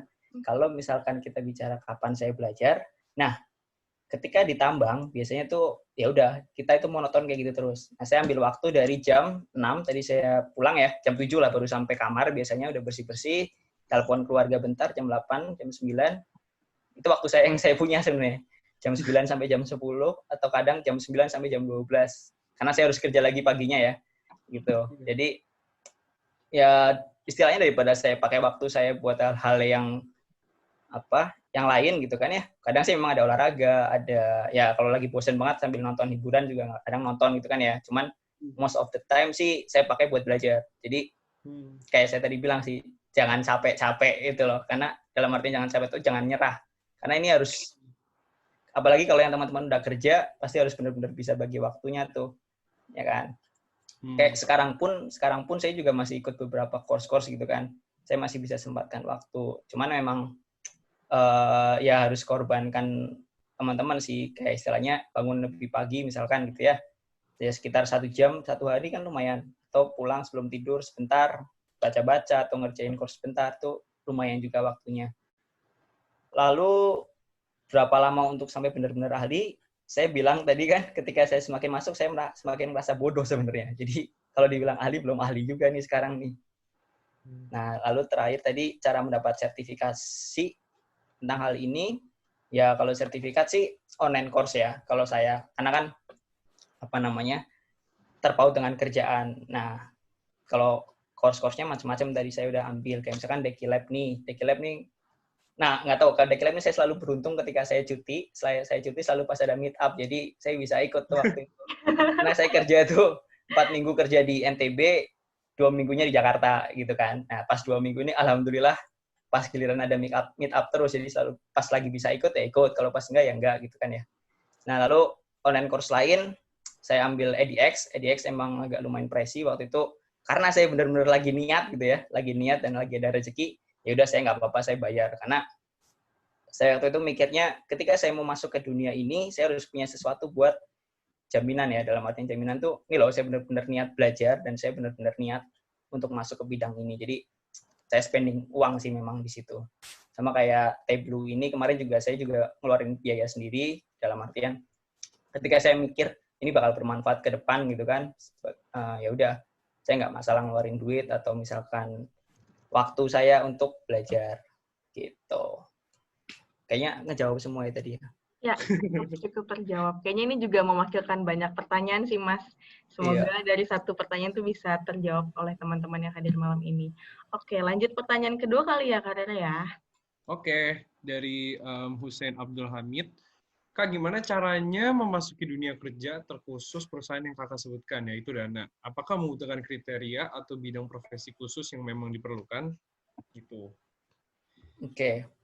Kalau bidang profesi khusus sih, sekarang saya bilang enggak ya, karena saya pun juga enggak di bidang profesi khusus tentang data ini ya istilahnya ya. Intinya, ketika kita sebagai data scientist ya, gimana kita bisa menunjukkan kalau kita bisa menggunakan data untuk menyelesaikan suatu masalah. Jadi, itu hal pentingnya. Nah, kalau saya, waktu itu, saya nggak ada background IT, nggak ada background, ya sebenarnya ada sih, tugas akhir saya juga IT dikit-dikit, lalu ada matematik juga nggak secara langsung ya, tapi di tambang pun saya bisa memberikan cerita gitu, menunjukkan apa yang sudah saya lakukan dengan data-data untuk mengambil manfaat dari situ. Jadi gimana saya gunakan data-data di tambang untuk optimalisasi operasional di tambang gitu, ya kan? Dan itu ya udah proven ketika saya udah bisa nunjukin hal itu, ketika saya mau pindah bidang, yang penting saya punya pola pikir hal-hal seperti itu, ya tidak jadi masalah. Dan buktinya sekarang saya masih bisa survive di Dana kan, nggak didepak lah. Berarti emang waktu di pas masih bekerja di pertambangan itu emang udah sering ketemu data ya Mas berarti ya? Sering banget. Kalau di tambang sih emang datanya waktu itu luar biasa ya, karena kita ngambil data tiap detik dari truk, tiap detik dari alat bor, tiap detik dari sensor-sensor alat, lalu ya data-data produksi tiap jam. Mungkin kalau yang pada kerja di tambang atau biasa di operasional paham tuh hal-hal kayak gitu. Datanya luar biasa. Nah, cuman memang luar biasa banyak ya Mas maksudnya. Iya, dan memusingkan kalau memang belum biasa. Dan memang tapi posisinya waktu itu saya belum memanfaatkan machine learning ya, karena saya masih dalam tahap belajar. Ya. Cuman tadi, ketika kita seorang data scientist, intinya kita bisa mengambil manfaat dari data itu, gitu kan. Terlepas dari gimana caranya. Dan saya sendiri masih penganut, ketika kita bisa menyelesaikan, karena dari sisi bisnis ya, ketika kita bisa menyelesaikan suatu masalah dengan cara sesimpel-simpelnya, itu lebih baik, gitu kan. Benar. Di quick win aja, apa yang bisa kita lakukan cepat, kita kerjain dulu sambil berjalan, pelan-pelan kita improve, ya kan. Jadi kita start kecil, mulai dari yang kecil dulu, mulai dari yang simple dulu, sambil dijalanin, kita improve pelan-pelan, gitu. Benar-benar. Wow, menarik Ini sekali. ada pertanyaan yang menarik juga nih Kak Rere dan Mas Bima. Jadi nyambung sama jawaban dari Mas Bima. Ini dari David Sirait. Motivasi untuk pindah ke bidang data dari tambang apa ya Mas? Kalau kita lihat kan ini dua profesi yang cukup menjanjikan ya Mas ya, dari tambang, terus role praktisi data. Nah itu kalau dari Mas Bima apa tuh Mas yang bikin mantap, bikin yakin untuk beralih profesi apa Mas? Inner driven-nya sih sebenarnya keluarga sih istilahnya. Kalau teman-teman tahu tadi saya sempat mention di tambang ya, kerjanya 4 minggu kerja di lapangan, 2 minggu baru pulang. Nah, saya pengen cari sesuatu yang bisa di kota lah, dekat dengan keluarga saya gitu kan, dengan istri, dengan anak kan, dan juga bisa sering-sering ke mall misalkan gitu kan ya istilahnya. Karena kan nggak ada, ya kan? Nah, ya bercandanya gitu. Cuman pada dasarnya itu motivasi kuat. Nah, lalu yang pertanyaannya pasti sekarang kenapa data kan? Kenapa data? Karena memang saya ngerasain gitu ya. Saya ngerasain ketika saya kerja di tambang, fase paling saya enjoy, dalam artian ketika saya bilang enjoy adalah saya suka lupa, ini udah jamnya pulang gitu. Ketika saya lagi ngotak-ngatik data. Itu saya benar-benar ngerasa enjoy, dan bahkan kadang lupa, udah jamnya pulang, atau mungkin pas lagi balik ke kamar ada yang masih dikerjain, waduh udah pagi aja nih, tiba-tiba harus berangkat lagi gitu kan ya. Jadi itu nggak tahu dibanding dengan kerjaan-kerjaan lain di tambang gitu kan, kayak ngurusin operasional, ke lapangan gitu-gitu, saya paling aja ngerasain ketika saya ngerjain data sih, kayak bikin planning, habis planningnya itu dieksekusi kan, saya bikin laporan-laporan, bikin review, lalu bikin dashboard juga, ya kan, buat KPI performance. Itu nggak tahu, saya ngerasa enjoy, makanya waktu itu saya memutuskan, kayaknya quick win saya ketika saya mau pindah dari tambang, ketika saya mau pindah dunia gitu ya, saya mau ngurusin data. Dan beruntungnya lagi, waktu itu data science baru mulai naik ya, baru mulai berkembang lah istilahnya, belum terlalu banyak ya kan. Dan makanya waktu itu masuk Dana pun timnya masih kecil, belum terlalu besar dibanding dengan sekarang. Mungkin ujiannya juga kalau sekarang kita udah harus ada code challenge-nya gitu-gitu. Kalau dulu kita masih diskusi aja gitu ya, dalam artian interview, dan ya nggak banyak lah step-nya. Sekarang udah lebih beda karena udah lebih mature juga. Jadi kombinasi antara beruntung ya kali ya, dan juga kondisinya, dan juga niat baik kali, karena saya pengen dekat keluarga, tuh yang bantu dukung sih sebenarnya. Gitu. Jadi curhat. Mas, siapa tahu mungkin ada yang rantau juga, teman-teman kuliah kan Mas, jadi kayak satu pemikiran dengan Mas Bima, nanti mau kerjanya di ibu kota aja deh, jadi praktisi data gitu kan, jadi lebih memotivasi teman-teman yang hadir pada malam hari ini. Ya, lanjut lagi kan ya, pertanyaan selanjutnya. Oke, dari Budi Ihsan Daulay, sebenarnya ada banyak profesi tentang data, termasuk data analis, data engineer, sama data scientist, dan business intelligence juga. Nah, ini semua kan saling beririsan. Yang ingin saya tanyakan dari beberapa profesi ini, keputusan akhir dari problem solve-nya di job desk yang mana, dan proses pengolahan data mulai dari mana? Apakah dari data engineer dulu, atau gimana? Rada bingung juga dari job desk-nya, soalnya cakupan datanya sangat luas. Wah, ini pertanyaannya bagus juga nih. Sorry, tadi dari siapa? Budi Ihsan Daulay. I see, nemu nih. Oke.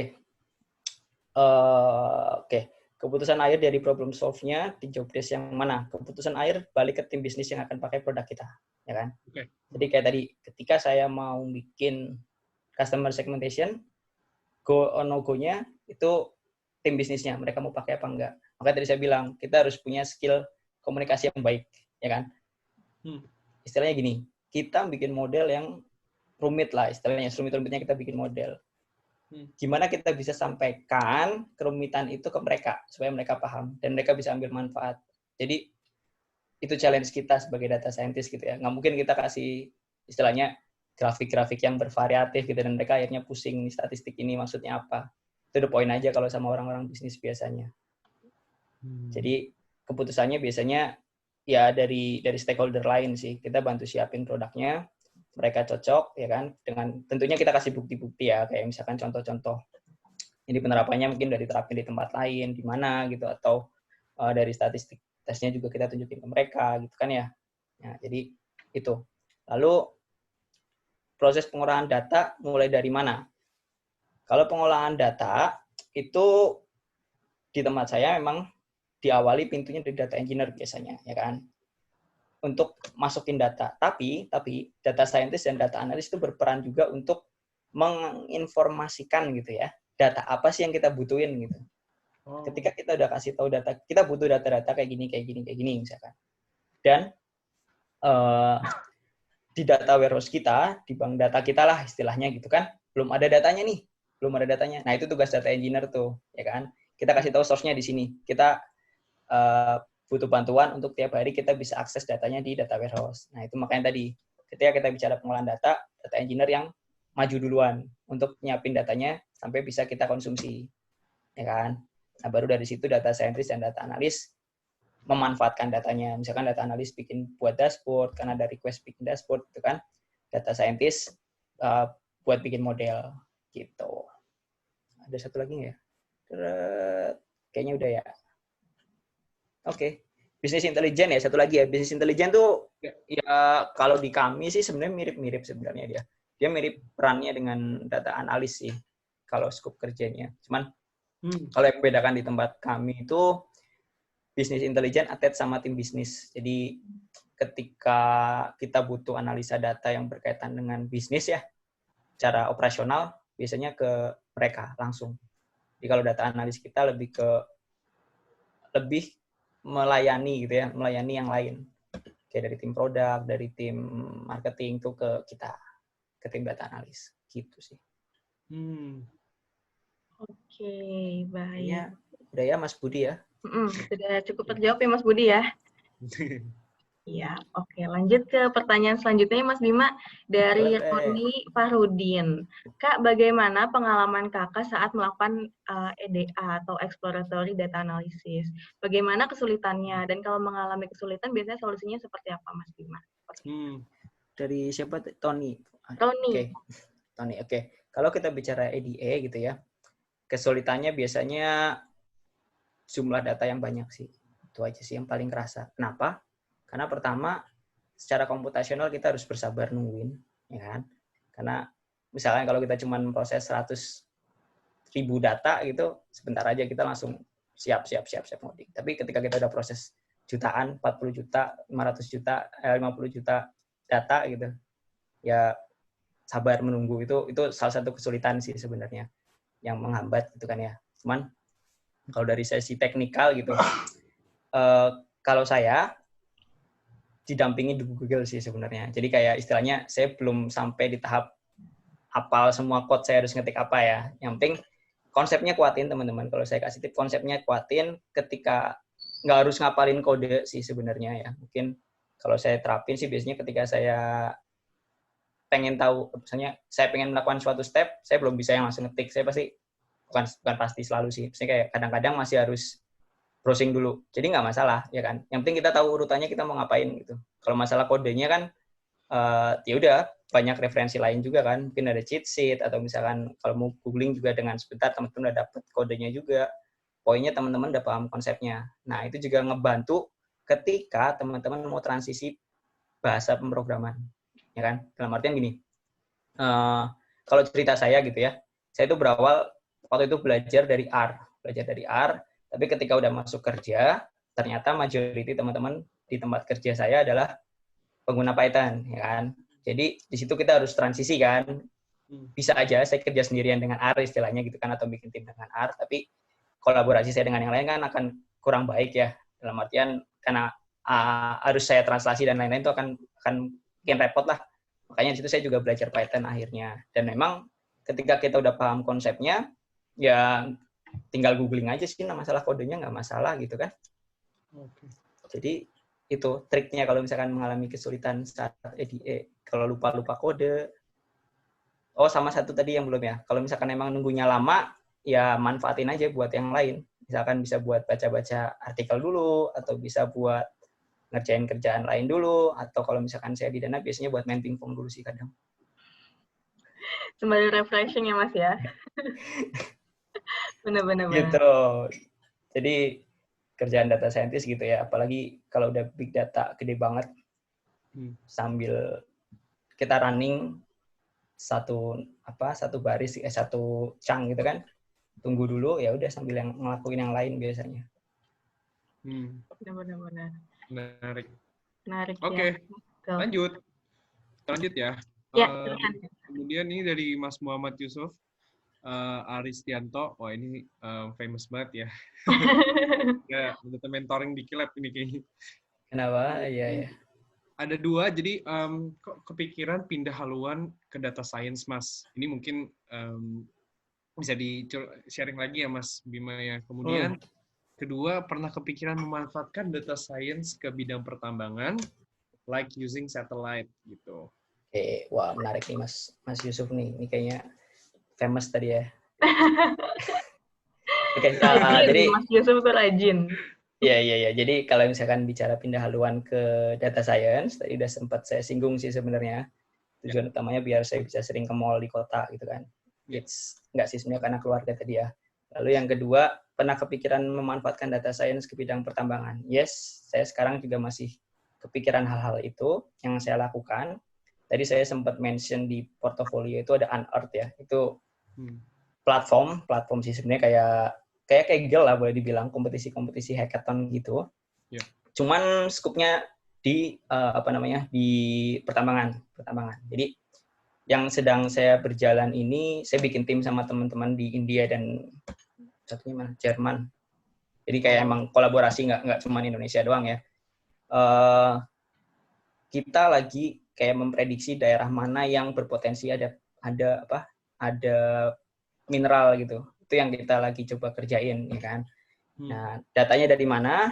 Dari platformnya emang nyediain ke repositorinya government-nya Australia yang punya satellite imagery kan, dan itu juga hasil survei geofisika juga kan. Ya kayak magnetik dan lain-lain, itu teknis banget lah ya. Nah, kita manfaatin data itu buat memprediksi tadi. Jadi kayak yang Mas bilang, like using satellite, emang benar kita ambil data-data satelit dari situ, data-data survei geofisika juga untuk memprediksi daerah-daerah yang berpotensi ada endapan. Nah, jadi komunikasi sama teman-teman di tambang juga masih jalan sih sebenarnya. Jadi kadang ya diskusi-diskusi tentang data science kan, apalagi sekarang digital transformation baru mulai naik lagi ya, bukan mulai naik, semakin naik gitu ya.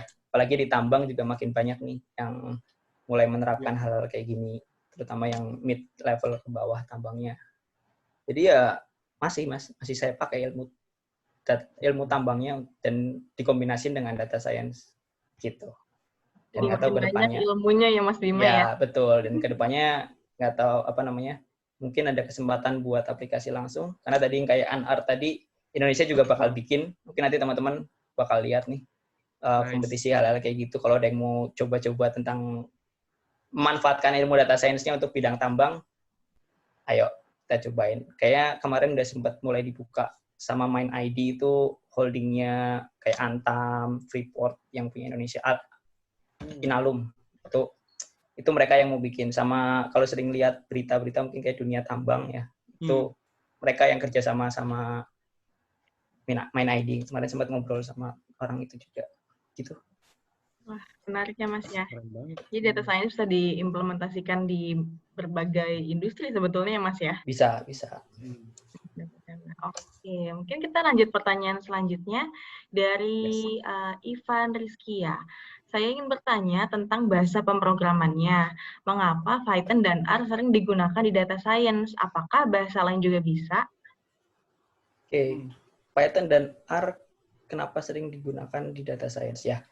Pertama, kalau kita tadi saya jawab pertanyaan kedua dulu ya. Apakah bahasa lainnya juga bisa? Ya, bisa. Misalkan kayak ada Julia, kalau pernah dengar itu juga baru. Itu buat data science juga mulai hype. Lalu ya nggak usah bahasa programan lah. Kalau teman-teman mau pakai Excel, kalau datanya nggak terlalu banyak juga bisa, regresi gitu kan ya. Lalu MATLAB, mungkin yang teman-teman matematik juga nggak menutup kemungkinan. Lalu ya even Java atau yang populer lainnya juga bisa, Ruby gitu-gitu. Cuman balik lagi, kenapa Python dan R? Karena Python dan R yang komunitasnya paling kuat. Dalam artian, ketika komunitasnya kuat, mereka open source juga, yang komunitasnya kuat dan emang fokus di situ, ya teman-teman sekarang bisa dimanjakan dengan library yang beragam kan. Dan Python dan R itu lumayan banyak banget library yang bisa digunakan. Jadi itu yang bikin kayak menurut saya mereka populer dan banyak dipakai oleh para data scientist. Gitu sih. Mungkin dari sepengetahuan saya. Kalau teman-teman yang dari sisi komputernya lebih kuat mungkin bisa ngasih jawaban yang lain juga tuh. Oke. Siap. Satu pertanyaan. Sebenarnya pengen tanya sedikit sih, Mas Bima ini sendiri untuk programming language-nya dulu lebih menguasai yang mana, Mas? Mungkin yang sekarang ini yang lebih sering digunakan di Dana itu yang programming language-nya apa? Ya. Kalau awal saya pakai R, tadi saya sempat cerita. Saya belajar juga, pertama saya belajar R, course pertama saya waktu Harvard itu juga R, ya kan? Lalu DataCamp juga R. Even di DekiLab juga saya masih pakai R waktu itu. Nah, saya baru beralih ke Python setelah masuk di Dana, ya kan? Karena tadi saya bilang teman-teman di Dana kebanyakan pakai Python, ya kan? Dan dia juga yang lebih fleksibel lah kalau kita mau scaling project-nya kayak misalkan buat deployment dan lain-lain dia lebih mature lah. Jadi ya akhirnya saya belajar Python dan sekarang saya lebih sering pakai Python. Gitu. Oke. Oke, balik ke pertanyaan ini ya, peserta ya. Dari Deborani Siagian. Mau nanya nih, gimana caranya menjadi profesional dalam bidang data dan skill kita promosikan di LinkedIn atau GitHub, bagikan Kayaknya minta tips-tips atau trik-trik oke. Mungkin untuk bagikan dong trik show portofolionya di GitHub atau LinkedIn. supaya semakin lancar mengerjakan data karena sering pusing sendiri karena selalu error.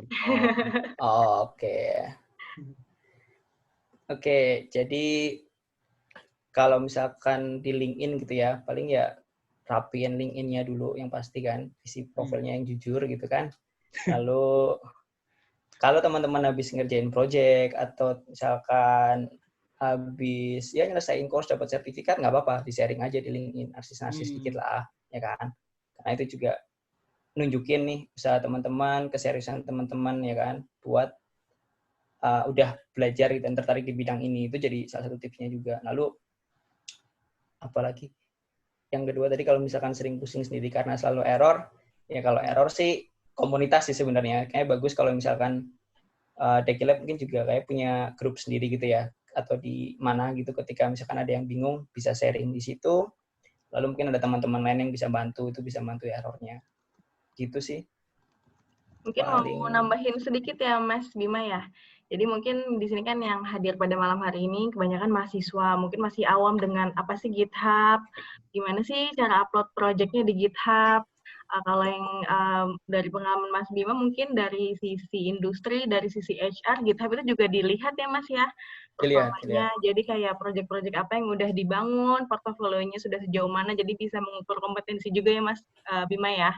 Iya, Nah, betul. jadi Dekilab itu juga pernah bikin blog, artikel, aku share di kolom chat. Jadi teman-teman yang mau belajar pakai GitHub, mau belajar gimana caranya upload project di GitHub, bisa langsung cek di blog kita di dekilab.id/blog and event. Di situ aku share juga linknya, bisa langsung dicek karena member-member Dekilab sudah mulai pada upload di GitHub nih, karena dari sesi mentoring sebelum-sebelumnya dikasih nasihat, dikasih saran kalau baiknya proyeknya juga diupload ke GitHub seperti itu. Oke, Mas Bima ya. Betul. Oke. Lanjut, WD. Lanjut. Pertanyaan terakhir kali ya, sudah mau pukul 9. Pertanyaan terakhir, sebentar saya cari dulu. Oke, ini ada pertanyaan dari Veronica Virgo. Kak, saya ingin bertanya, apakah data scientist harus paham bahasa Python, R, SQL sekaligus? Apakah ada perbedaan fungsinya? Kebetulan saya baru paham di R saja. Gimana nih, Mas Di? Ya, kalau misalkan sekaligus sih nggak harus semuanya teman-teman paham gitu ya. Teman-teman bisa pilih aja yang teman-teman paling dalamin gitu kan ya. Karena beberapa perusahaan juga ada yang emang pakai R gitu kan, nggak semuanya pakai Python. Karena kebetulan cuma saya Python, jadi saya harus belajar Python juga buat bisa kolaborasi lebih baik dengan mereka. Nah, kalau SQL itu emang agak berbeda karena teman-teman berinteraksinya dengan database itu yang biasanya memakai SQL. Jadi paling kalau mau milih bisa pelajarin SQL-nya dulu gitu kan untuk narik data. Lalu pilih salah satu, mau Python atau R juga boleh. Karena tadi saya bilang ya, ketika teman-teman udah bisa salah satu, terus sudah paham konsepnya, nanti misalkan mau pindah, ya udah tinggal sambil berjalan, belajar lagi, kalau bingung googling lagi juga nggak apa-apa. Itu biasanya mirip-mirip, kayak misalkan mau apa ya, mau bikin linear regression gitu kan ya, kan kita tahu stepnya biasanya gimana. Itu tinggal ya udah, tinggal misalkan teman-teman biasanya pakai R, kalau mau pakai Python tinggal pelajarin aja sebentar, itu nggak akan lama karena flow-nya mirip biasanya. Gitu sih. Oke deh. Tadi kalau masalah bahasa pemrograman ya. Ya, betul-betul.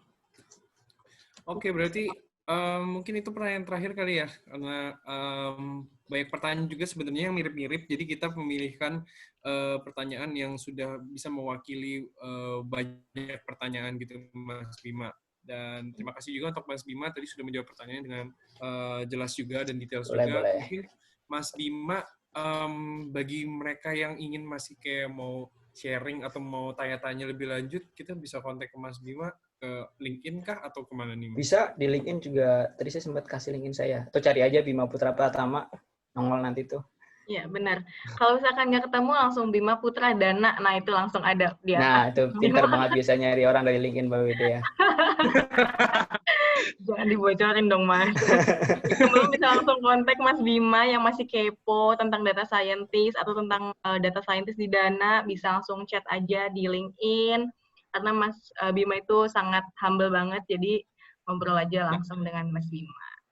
Atau Oke. mungkin apa namanya mau tanya-tanya juga mengenai pengalaman belajar di Dikilab selama Ya, dari tahun 2008 gimana, boleh. benar. Ini aku sembari cariin juga linknya. Oh, udah ketemu ternyata. Jadi ini aku share juga, nanti bisa diakses aja teman-teman sekalian yang mau tanya-tanya soal data ya, terutama ya teman-teman. Betul. Tahu nanya Oke. tentang pengalaman belajar juga bisa ya Mas Bima selama belajar di Dekilab. Boleh. Modul favoritnya apa nih? Terus kalau kesulitan tuh biasanya kalau di Dekilab bisa tanya kemana sih? Nah itu mungkin teman-teman yang penasaran bisa langsung ditanyakan sama Mas Bima. Iya. Kayaknya saya bakal subscribe lagi nih, lanjutan subscribe kemarin. Jadi mungkin nanti bisa belajar bareng-bareng sekalian di situ. Bisa belajar benar. Siap. Oke. Oke, thank you Mas Ya. Bima. Kemudian, jadi teman-teman sekalian jangan kemana-mana dulu. Seperti yang tadi aku bilang, untuk feedback form nanti akan di-share sama Kathy. Jadi feedback form ini tujuannya adalah yang pertama adalah untuk Dikilab tentu saja dari data mentoring ini, apa sih kesan-pesan dari kalian, dan mungkin kalian mau sharing mengenai apa lagi yang mau dipelajari lebih dalam, bisa kasih saran dan kasih pendapat juga. Dan yang kedua adalah dari feedback form ini bagi teman-teman yang ngisi nanti akan di-provide sertifikat dari rekan kita, dari teman-teman kita di iSpace. Jadi apa namanya, mungkin teman-teman sekalian mohon diisi untuk feedbacknya, nanti akan di-share sama Kathy.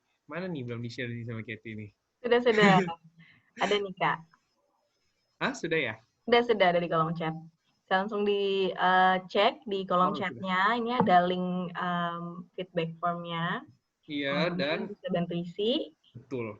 Dan apa namanya? Dan dari teman-teman sekalian, tadi juga ada yang nge-share dari saya nge-share linknya Mas Bima, kemudian ada yang nge-share juga dari Mas Husen. Wah, cocok nih kayak jadi data scientist medium nih. Mas Bima ya. Iya. Jiwa keingintahuannya tinggi, langsung dicari Benar. mediumnya apa. Oke, teman-teman sekalian, isi feedbacknya bisa after sesi nggak apa-apa. Yang sekarang ini kita akan foto bersama. Jadi teman-teman sekalian boleh banget buka kameranya, boleh videonya. Nanti WD akan bantu foto ya, WD ya. Ya, siap. Oke, nanti yang hitung berarti aku ya. Boleh. Nggak apa-apa, WD sembari mempersiapkan. Ya. Kita lihat teman-teman kita yang lagi buka kamera. Wow, selamat malam semuanya. Halo. Ini kenapa dari sekian banyak data mentoring, aku masih wondering banget sih, kenapa setiap buka kamera semuanya benerin rambut ya? Itu kayaknya auto deh, Kak. Udah refleks gitu deh. Kalau yang pakai hijab paling gini-gini kali ya. Iya. Soalnya baru sadar lihat rambutnya pada terbang. Iya, benar. Kita sebenarnya sengaja teman-teman sekalian buka buka video supaya kita pengen tahu sih kalian lagi tidur apa enggak gitu, nggak ada yang canda. Jadi kalau dilihat ini semuanya masih ngikutin ya. Wow, terbaik semuanya. Semangat nih Kak wajah-wajahnya. Wajah-wajah semangat belajar. Jadi teman-teman sekalian mungkin sembari kita WD juga foto, teman-teman sekalian yang mau ambil gambar juga boleh banget. Nanti jangan lupa di tag ke @dikilab sama tag @ISFESTUMN, iSpace UMN. Jadi seperti yang tadi udah aku share, jadi jangan lupa di tag iSpace, tim teman iSpace juga, nanti dari Dikilab akan repost nih bagi yang menarik ya. Ya, gitu. Oke. Oke, Wede, udah siap belum? Siap. Wah, ada yang mati lampu ternyata. Oh, Oh iya. sistem. Tenang Mas, pakai flash juga bisa Mas. Yang penting kelihatan mukanya sedikit, aman Mas, nggak apa-apa. Oke, siap, Wede? Ya. Kita hitung ya. 3, 2, 1. Oke, aku lupa. Teman-teman gayanya nggak usah kaku, bebas nggak apa-apa. Kayak mau jempol, mau peace, mau apalagi yang biasanya WD yang lebih pintar nih. Gayanya Oh biasanya gitu. gimana? Gayanya 1, 2, 3, 4, 5 bebas ya kan. Iya, Kalian iya, mau benar. gaya bebas, gaya apa, terserah, bebas banget supaya nggak kaku. Ini ada yang pakai center juga, nggak apa-apa, boleh, bagus, lightingnya oke. Oh gaya love katanya. Gimana tuh Oke. gaya love tuh? Oh gini apa? Begini. Kayaknya kalau yang Oke, cowok lagi WD. malu kali ya pakai gaya love ya. Oh, love untuk Deki Lab. Oh, thank you. Oke, love untuk Deki Lab. Siap ya, hitung dong, Kak.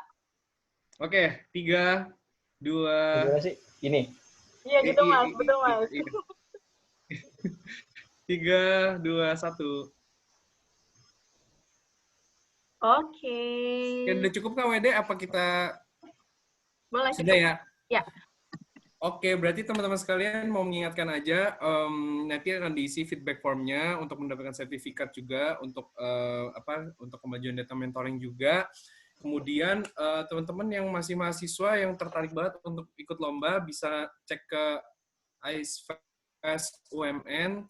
Di sana ada lomba data competition yang bekerja sama dengan DQ Lab juga. Nanti teman-teman yang mau tanya lebih lanjut, kontak personnya ada nih di sini, sudah di-share dari teman kita Iki dari IceFest. Kemudian teman-teman yang lain mungkin kalau misalkan ada yang ingin ditanyakan lebih lanjut mengenai DQ Lab bisa DM ke Instagram kita @DQLab.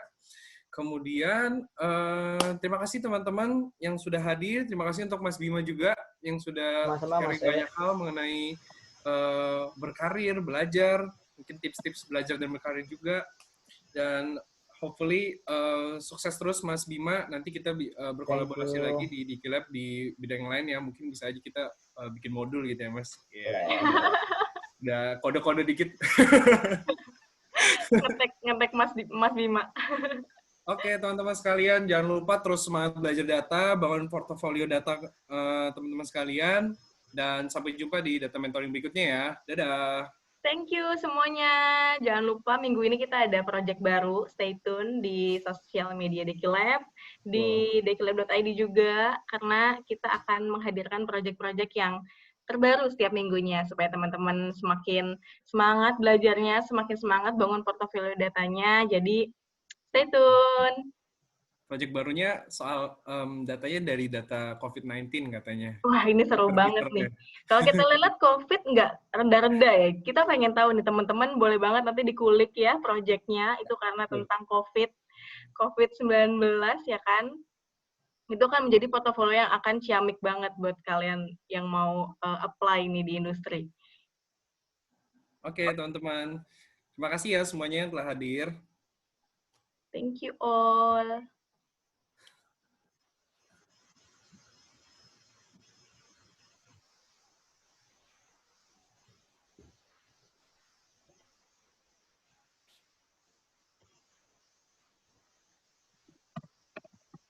Wah, Mas Bima juga masih di sini. Biasanya kita kalau masih di sini kita ngobrol-ngobrol santai sih, Mas. Apa sambil nunggu pada keluar nih.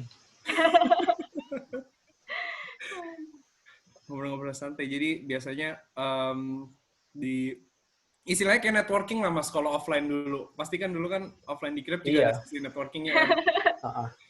Itu biasanya Dulu pengalamannya gimana, Mas? Gitu kan, ya? Dulu Mas Bima ikut sesi mentoring, sekarang Mas Bima nih yang jadi bawain. Oh iya, benar. Kesan dan pesannya dong, Mas, boleh sharing dikit. Dulu emang gimana sih, kayak bener-bener apa sih, belum tahu apa-apa lah istilahnya gitu ya. Jadi kayak ya manfaatin banget kita denger dari paparan teman-teman yang berbagi waktu itu kan. Wah, ini kayaknya menarik nih, ternyata di tempat. Maksudnya kayak waktu itu saya dengerin tuh dari Astra ya, di Astra tuh aplikasinya gini. Jadi sambil belajar, jadi tahu gitu. Terus di situ ada dikasih tugas-tugas kan. Iya. kita bikin kelompok, dan kita belajar bareng-bareng, kita ngerjain tugasnya. Walaupun waktu itu saya nggak selesai juga sih. Yang penting udah nyobain ya Mas yang Yang penting ngejain. udah cobain, betul. Yang penting udah tahu istilahnya kan, oh ininya kayak gini, terus apa namanya, kita coba kerjain, caranya gimana ya. Ya tadi, sekarang kalau mau nyari referensi gampang, banyak banget gitu kan ya. Bisa langsung googling. Mungkin kalau yang mau cari-cari tips cepatnya, cari Kaggle, buka, cari dataset yang mirip, atau misalkan dari GitHub juga nggak apa-apa, cari repositori yang ada, download, bongkar sendiri, atau misalkan ambil yang kira-kira teman-teman lihat ada orang nge-share, kok ini kayaknya dia ngerjain kayak gini menarik, udah coba lihat kodenya, terapin sendiri, jadi portofolio sendiri juga kan, atau misalkan juga kayak, oh ini kayaknya flow-nya mirip, kayak kasusnya mirip di tempat kita, ya udah terapin aja, tunjukin aja ke bos tiba-tiba kalian ngerjain hal kayak gini, walaupun bukan sebagai data scientist gitu ya, kasih tahu nih loh bos, ternyata apa namanya, kita bisa manfaatin teknologi ini gitu kan ya. Siapa tahu di situ tiba-tiba jadi ada lowongan data scientist buat teman sendiri pindah dalam perusahaan yang sama. Tahu kan? Menarik. Emang networking itu penting ya Mas Bima ya. Dan makin banyak temen, makin banyak channel gitu ya Mas ya. Iya, makin banyak betul. pintu gitu. Nah, ini ngerasain sendiri kok ketika emang udah ya kayak istilahnya sering sharing-sharing gitu kan. Iya. Ya di kontak-kontak orang berapa kali udah ada entah headhunter, entah apa. Cuman ya saya masih loyal, alhamdulillah. Alhamdulillah. Tips buat teman-teman nih ya, benar sih. Gimana Kak tadi yang mau disampaikan? Silakan Kak Rere. Nah, ini jadi teman kita yang ada di kamera nih, kita. Jadi teman-teman banyak masih 100 saya ngasih tips. Iya benar. Banget nih udah mau jam 9 nih, semenit lagi nih. Dan kayak tinggal berapa orang doang. Ternyata masih 100. Wow. Masih 100 Mas. Kalau di venue nih kita meet up kayaknya udah pulang semua ya. Udah. Malam soalnya. Nah, Wede, kita mau update tentang Dikilab nih. Jadi kalau update tentang Dikilab itu kita ada channel baru di mana kalian bisa subscribe di Telegramnya Dikilab. Nah, ini Telegramnya kalian bisa akses di link t.me/dikilabinfo atau mungkin bisa di search aja kali ya Dikilab Info di Telegramnya kalau misalkan punya aplikasinya sendiri. Nanti nanti teman-teman akan bisa ngikutin langsung kayak info-info Dikilab yang lagi upcoming, misalkan ada project, misalkan ada webinar, itu nanti akan di-share sama teman-teman yang ada di Dikilab, teman-teman yang ada di Dikilab. Dan share sama Katy maksudnya. Ini ada yang masih banyak yang nanya nih, sertifikatnya di mana ya Kak? Nggak langsung dikasih ya? Oh, tentu saja tidak ya, karena sertifikatnya butuh waktu untuk dipersiapkan. Jadi stay tune aja teman-teman, informasi nanti akan diupdate lagi sama tim Dikilab. Kemudian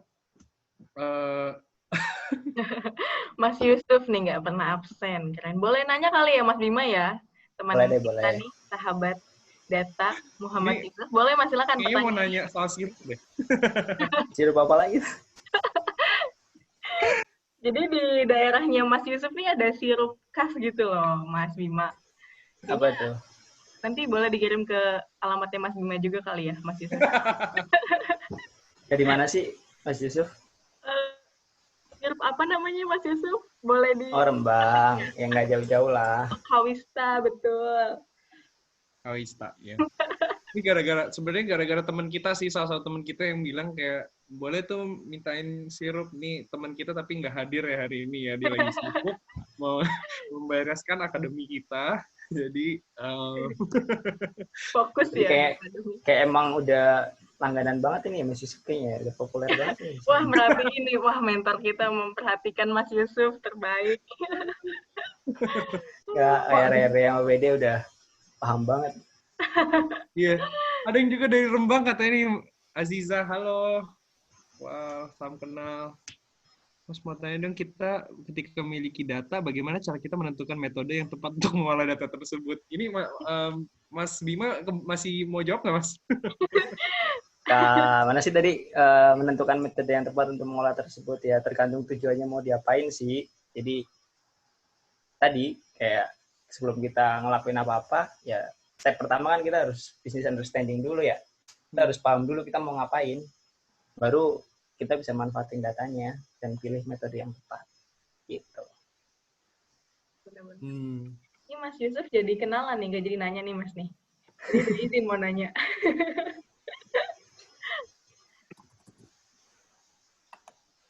Langsung promosi malah Mas. Udah lanjutin Mas promosinya Mas. Siapa tahu ketemu di Rembang kan nggak Oh iya repot-repot. benar, Masya Allah benar.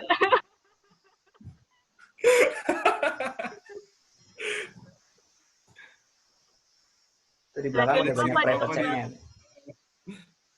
Oh, ini ada yang tanya, ada sirup apa di Rembang? Ada sirup namanya Kawista. Katanya itu hits banget di Rembang, Mas Ivan. Kalau mau coba beli, mungkin kalau lagi COVID gini dari Shopee kali ya. Takutnya kalau ke Rembang masih PSBB. Nggak bisa. Jangan sebut brandnya WD ya. Kita Oh iya, bener. Bener. Ya Allah. nggak apa-apa, nggak apa-apa. Kita mungkin 2 menit lagi akan mengakhiri sesi networking-nya karena dia cukup malam juga. Mas Bima juga surprisingly masih di sini. Makasih loh, Mas. Teman. Mas, Kalian ya udah nih pamit juga deh. Makasih teman-teman ya. Oke, Mas. Thank you, Mas. Yo Mas Rere, Mbak Wede, Mbak Kety. thank you Mas Bima. Thank you. See you.